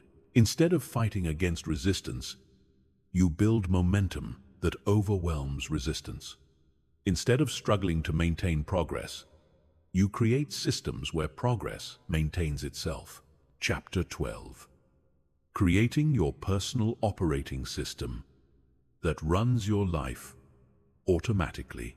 Your life is currently running on an operating system that you didn't consciously design. This system is made up of unconscious habits, inherited beliefs, emotional patterns, and reactive behaviors that determine how you respond to every situation. Most of this operating system was installed during childhood and adolescence without your conscious input or consent. It's a collection of programming from your family, culture, education, and early experiences that now runs your life automatically, whether it serves your current goals or not. But just like you can upgrade the operating system on your computer to make it faster, more efficient, and more capable, you can consciously design and install a personal operating system that automatically guides you toward your goals, supports your values, and creates the life you actually want, rather than the life your unconscious programming creates by default. Your personal operating system consists of 4 core components: your default settings, which are the automatic responses and behaviors that run without conscious thought. Your decision-making protocols, which are the frameworks you use to evaluate options and make choices. Your stress response programs, which determine how you handle challenges, pressure, and unexpected situations, and your growth and adaptation routines, which automatically update and improve your system over time. The first component, default settings, includes all the unconscious behaviors that make up the majority of your daily experience. These are the habits, routines, and automatic responses that require no conscious decision-making. Most people's default settings were programmed randomly through repetition and circumstance, rather than being consciously designed to support their goals. Designing your default settings means identifying the key behaviors and responses that have the biggest impact on your life and consciously programming them to support your objectives. This includes your morning routine, which sets the tone for your entire day. Your work habits, which determine your professional effectiveness. Your evening routine, which affects your recovery and preparation for the next day. Your health behaviors, which impact your energy and longevity, and your relationship patterns, which determine the quality of your connections with others. The key to effective default settings is making your ideal behaviors automatic, so they don't require willpower or motivation. When positive behaviors become default settings, you perform them consistently regardless of how you feel or what else is happening in your life. You remove the decision-making burden from activities that should happen regularly and save your mental energy for higher-level strategic thinking. The second component, decision-making protocols, are the systematic approaches you use to evaluate options and make choices. Most people make decisions reactively, based on emotions, immediate desires, or external pressure. But advanced practitioners develop systematic protocols that ensure their decisions consistently align with their long-term goals and values. Effective decision-making protocols include criteria for evaluating opportunities based on alignment with your goals, potential for growth, and long-term consequences, rather than just immediate appeal. They include frameworks for prioritizing when you have multiple good options. They include methods for gathering necessary information without falling into analysis paralysis. They include processes for making difficult decisions when there's no clearly right answer. The goal is to eliminate decision fatigue and ensure consistency in your choices. When you have clear protocols for making decisions, you don't have to reinvent your decision-making process every time you face a choice. You simply apply your predetermined framework and move forward with confidence. The third component, stress response programs, determines how you automatically respond to challenges, pressure, setbacks, and unexpected situations. Most people's stress response programs were developed during childhood and are designed for survival rather than success. They might include fight, flight, or freeze responses that worked in dangerous situations but are counterproductive in modern challenges. Designing your stress response programs means consciously choosing how you want to respond to different types of stress and pressure. This includes developing automatic responses that help you stay calm and focused under pressure. Systematic approaches for dealing with setbacks and failures that extract lessons and maintain momentum. Protocols for handling criticism and conflict that protect your emotional stability while remaining open to feedback, and routines for managing overwhelming situations that break problems down into manageable components. When you have well-designed stress response programs, stress becomes a performance enhancer rather than a performance inhibitor. Challenges become opportunities to demonstrate your capabilities rather than threats to your well-being. Pressure becomes fuel for achievement rather than a source of anxiety. The fourth component, growth and adaptation routines, ensures that your personal operating system continuously improves over time rather than becoming stagnant. These are the systematic processes that allow you to learn from experience, update your approaches based on new information, and evolve your system as your goals and circumstances change. Growth and adaptation routines include regular review processes that assess what's working and what needs improvement. Learning systems that ensure you're continuously acquiring new knowledge and skills, feedback mechanisms that help you identify blind spots and areas for development, and update protocols that modify your other systems based on new insights and changing circumstances. The key is building improvement into your system so that growth happens automatically rather than only when you're motivated to change. Your personal operating system should be self-improving, constantly becoming more effective and better aligned with your evolving goals. Installing your personal operating system requires 3 phases. Assessment, where you examine your current unconscious programming and identify what needs to change. Design, where you consciously create new defaults, protocols, and routines that support your goals. And implementation, where you gradually replace old programming with new programming through consistent practice. The assessment phase involves conducting a thorough audit of your current automatic behaviors, decision-making patterns, stress responses, and growth habits. You identify which aspects of your current operating system serve you and which aspects limit you. This requires honest self-observation and possibly feedback from others who can help you see your blind spots.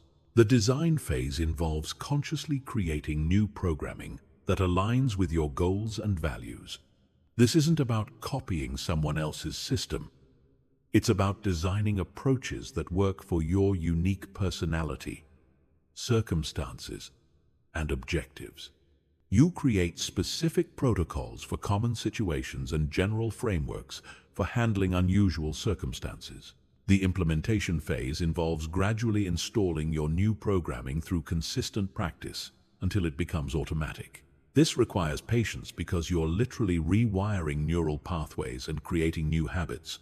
The old programming will resist change, so you need systematic approaches for reinforcing new patterns until they become stronger than old patterns. When your personal operating system is fully installed and running, your life operates with a level of efficiency and effectiveness that seems effortless to others. You automatically make choices that support your goals. You instinctively respond to challenges in ways that create growth rather than setbacks. You naturally engage in behaviors that build the life you want rather than the life you inherited. This doesn't mean your life becomes predictable or mechanical. It means that the foundation of your life is solid and automatically supports your conscious goals and values. You have more mental and emotional energy available for creativity, innovation, and high-level strategic thinking. Because the basics of your life are handled automatically by systems you've consciously designed, your personal operating system becomes your competitive advantage. While others are constantly fighting against their unconscious programming, making reactive decisions, and struggling with inconsistent behaviors, you're operating from a foundation of conscious design that automatically guides you towards success. Chapter 13. The elite mental models that rewire your thinking for unstoppable success. The difference between ordinary thinking and extraordinary thinking isn't intelligence or education. It's the quality of the mental models you use to understand and navigate reality. Mental models are thinking frameworks that determine how you interpret information, make decisions, solve problems, and predict outcomes. Most people operate with mental models they absorbed unconsciously from their environment without ever examining whether these models actually serve their goals. But elite performers in every field, consciously develop and refine mental models that give them massive advantages in thinking quality and decision-making effectiveness. They see patterns that others miss, anticipate consequences that others ignore, and identify opportunities that others overlook because they've equipped their minds with superior thinking frameworks. The first elite mental model is systems thinking versus linear thinking. Most people think linearly, assuming that causes and effects are directly connected and that problems have simple, straightforward solutions. But reality operates as complex systems where causes and effects are separated by time and space, where small changes can have large consequences, and where the obvious solution often creates unintended consequences that make the original problem worse. Systems thinking recognizes that everything is connected to everything else through networks of relationships and feedback loops.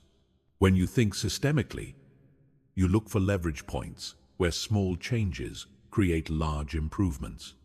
You anticipate second and third order consequences of your actions. You understand that sustainable change requires addressing root causes rather than just symptoms. In personal development, systems thinking means understanding that different areas of your life affect each other. Improving your physical health improves your mental clarity, which improves your decision-making, which improves your career performance, which improves your financial situation, which reduces stress, which improves your relationships. When you think systemically, you focus on changes that create positive cascades throughout your entire life system. The second elite mental model is probabilistic thinking versus binary thinking. Most people think in absolutes. Things are either good or bad, right or wrong, possible or impossible. But reality operates in probabilities and degrees. Elite thinkers understand that most outcomes exist on a spectrum, and that the goal isn't to predict exactly what will happen, but to position yourself to benefit from the most likely scenarios while protecting yourself from the most dangerous ones. Probabilistic thinking involves thinking in terms of likelihood rather than certainty, base rates rather than specific instances, and ranges rather than point estimates. When making decisions, you consider multiple possible outcomes and their relative probabilities, rather than just hoping for the best case or planning for the worst case. In personal development, probabilistic thinking means understanding that success isn't guaranteed, but can be made highly probable through the right actions, mindsets, and strategies. You focus on increasing the probability of positive outcomes while decreasing the probability of negative outcomes, rather than trying to guarantee specific results. The third elite mental model is inversion thinking. While most people focus on what they want to achieve, elite thinkers also spend significant time thinking about what they want to avoid. Inversion means approaching problems backward, starting with the worst possible outcomes and working backward to identify what could cause those outcomes, then designing strategies to prevent them. Inversion thinking is incredibly powerful because it helps you identify and eliminate the behaviors, decisions, and situations that most commonly lead to failure. It's often easier to identify what not to do than to identify exactly what to do. By eliminating the most common causes of failure, you dramatically increase your probability of success, even without having a perfect plan.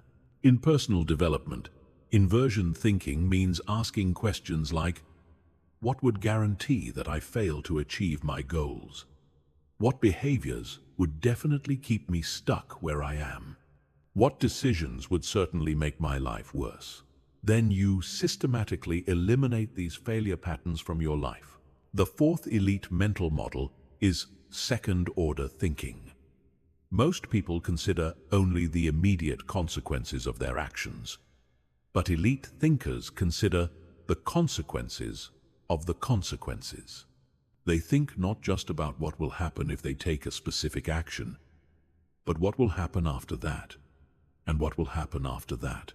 Second-order thinking helps you avoid actions that feel good in the short term but create problems in the long term. It also helps you choose actions that might be difficult in the short term but create significant benefits over time. The ability to think beyond immediate consequences is one of the most important factors that separates successful people from unsuccessful people. In personal development, second-order thinking means considering not just whether a habit or behavior will give you immediate benefits, but whether it will serve you over time. It means thinking about the long-term consequences of your choices on your character, your relationships, your health, and your future opportunities. The fifth elite mental model is anti-fragility versus fragility. Most people try to build lives that won't be harmed by negative events. But elite thinkers build lives that actually get stronger from stress, challenges, and unexpected events. They understand that trying to eliminate all risk and uncertainty often makes you more vulnerable to catastrophic failure when something unexpected happens. Anti-fragility means building redundancy into your systems so that failure in one area doesn't destroy everything. It means developing capabilities that are enhanced by challenge rather than weakened by it. It means positioning yourself to benefit from volatility and uncertainty rather than just surviving them. In personal development, anti-fragility means building multiple sources of income, multiple skill sets, multiple social networks, and multiple ways of finding meaning and fulfillment. It means developing mental and emotional resilience that actually grows stronger under pressure. It means treating challenges as opportunities to build capabilities rather than just obstacles to overcome. The sixth elite mental model is compound interest thinking. Most people understand compound interest in financial terms, but elite thinkers apply this principle to every area of life. They understand that small, consistent improvements compound over time to create exponential results. They focus on building capabilities and systems that become more valuable over time rather than just achieving immediate outcomes. Compound interest thinking involves prioritizing investments in learning, relationships, health, and character that may not pay off immediately but create exponential benefits over time. It means choosing delayed gratification when the long-term benefits significantly outweigh the short-term costs. In personal development, compound interest thinking means focusing on small daily improvements that compound over time, rather than looking for dramatic transformations. It means building habits, skills, and relationships that become more valuable the longer you maintain them. The seventh elite mental model is optionality thinking. Instead of trying to predict the future and betting everything on one scenario, elite thinkers create multiple options and position themselves to benefit from various possible outcomes.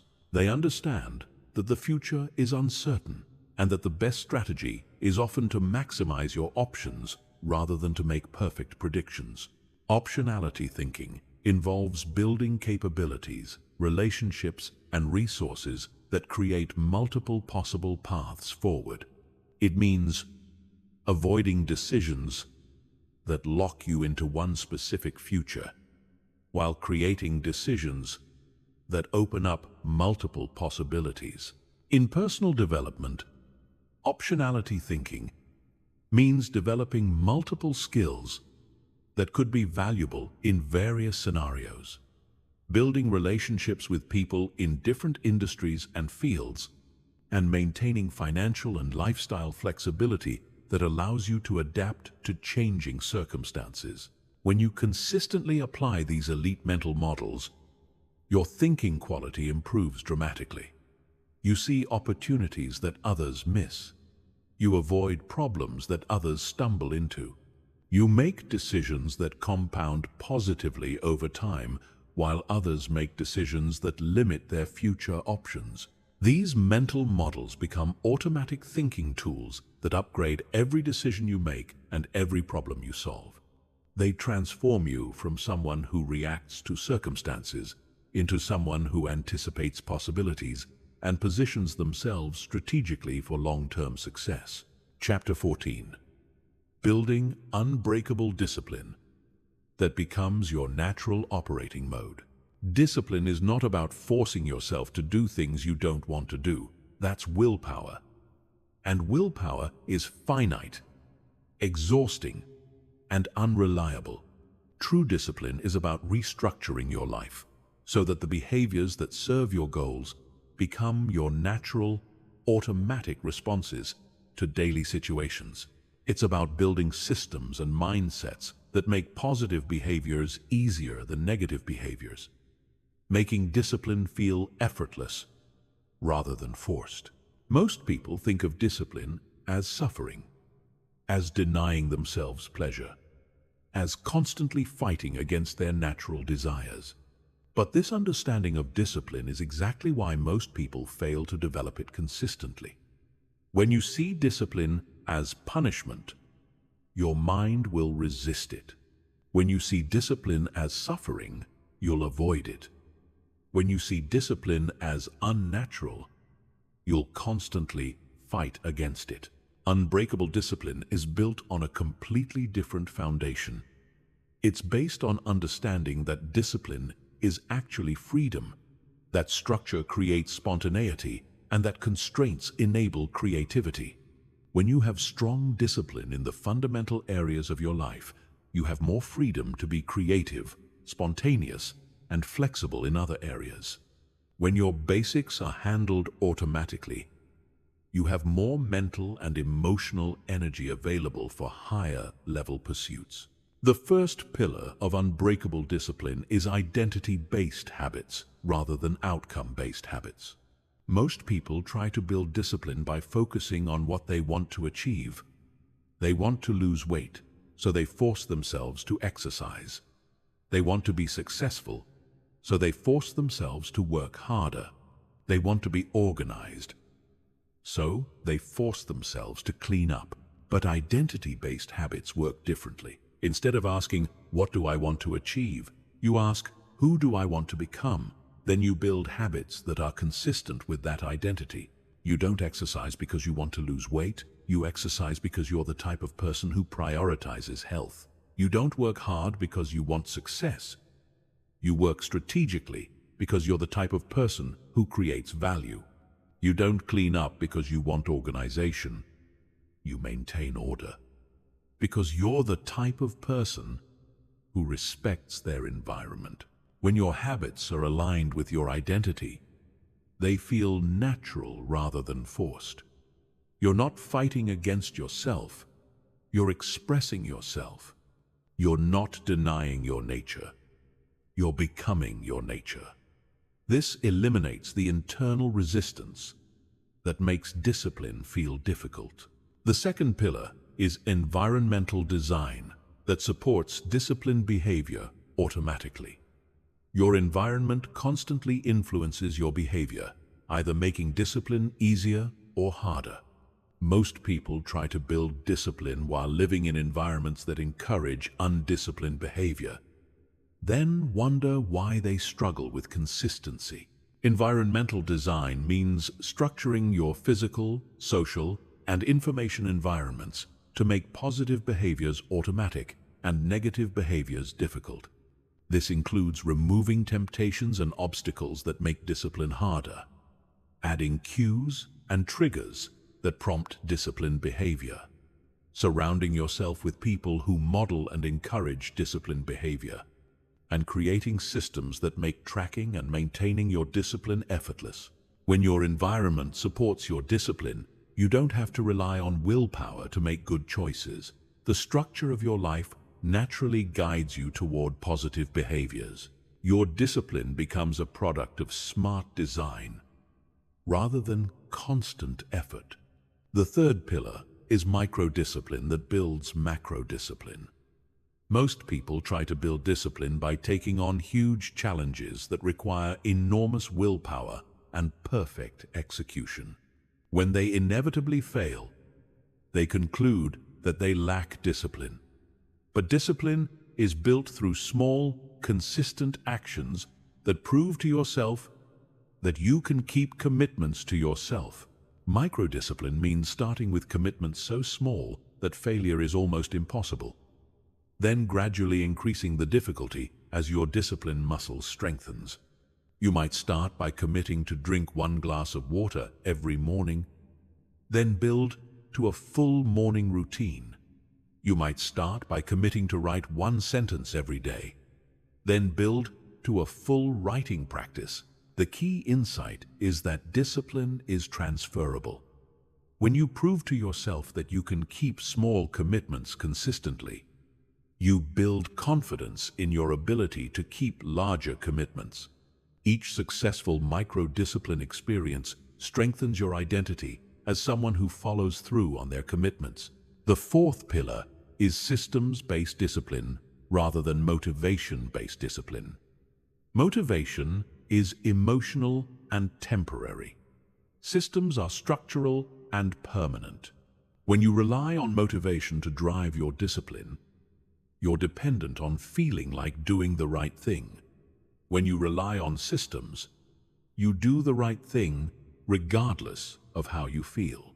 Systems-based discipline means creating structures, routines, and processes that make disciplined behavior automatic. This includes daily routines that eliminate decision fatigue, tracking systems that provide feedback and accountability, and recovery protocols that maintain your discipline during difficult periods. The goal is to make discipline a function of your system rather than your feelings. When your system is strong enough, you can maintain disciplined behavior even when you're tired, stressed, or unmotivated. The 5th pillar is discipline. Stacking that creates compound discipline. Instead of treating different areas of discipline as separate challenges, you stack them so that success in one area makes success in other areas easier. You build discipline in one domain, then use that momentum to build discipline in related domains. For example, you might start by building discipline in your morning routine, which creates momentum for building discipline in your work habits, which creates momentum for building discipline in your health behaviors, which creates momentum for building discipline in your evening routine. Each area of discipline reinforces and strengthens the others. Discipline. Stacking leverages the fact that discipline is a transferable skill. When you strengthen your discipline in any area, you strengthen your overall capacity for self-control and follow-through. When you prove to yourself that you can be disciplined in one domain, you build confidence in your ability to be disciplined in other domains. The 6th pillar is sustainable intensity, rather than burnout intensity. Many people try to build discipline through extreme measures that can't be maintained over time. They go from 0 discipline to maximum discipline overnight, burn out within a few weeks, and then conclude that they're incapable of sustained discipline. Sustainable intensity means finding the level of discipline that you can maintain consistently over long periods rather than the maximum level you can sustain for short periods. It's better to maintain moderate discipline for years than extreme discipline for weeks. This requires honest assessment of your current capacity and gradual expansion of that capacity over time. You build discipline like you build physical fitness, through progressive overload that challenges you without overwhelming you. The 7th pillar is discipline recovery protocols that help you bounce back quickly from lapses. Everyone breaks their discipline occasionally. The difference between people who develop unbreakable discipline and people who give up is how quickly they recover from lapses. Discipline recovery protocols include predetermined responses to common failure scenarios, quick restart procedures that get you back on track immediately, and learning systems that extract lessons from lapses to prevent similar failures in the future. The key is treating lapses as temporary setbacks, rather than permanent failures. When you have strong recovery protocols, a single mistake doesn't destroy your momentum or your identity as a disciplined person. When you build discipline on these 7 pillars, it stops feeling like discipline and starts feeling like your natural way of being. You become someone who naturally makes choices that serve your long-term goals. You become someone who automatically follows through on commitments. You become someone who instinctively chooses the harder right over the easier wrong. This level of discipline becomes your competitive advantage in every area of life. While others are constantly fighting internal resistance and struggling with consistency, you're operating from a foundation of reliable self-control that makes sustained high performance possible. Unbreakable discipline isn't about becoming a robot or eliminating all spontaneity from your life. It's about building such a strong foundation of positive behaviors that you have maximum freedom to be creative, flexible, and spontaneous within that structure.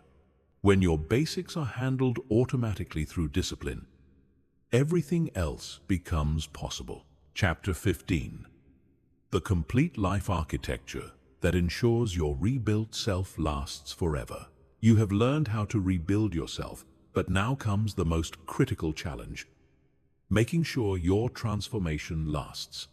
The graveyard of personal development is filled with people who experienced dramatic breakthroughs, made significant changes, and built new habits, only to slowly drift back to their old patterns over time.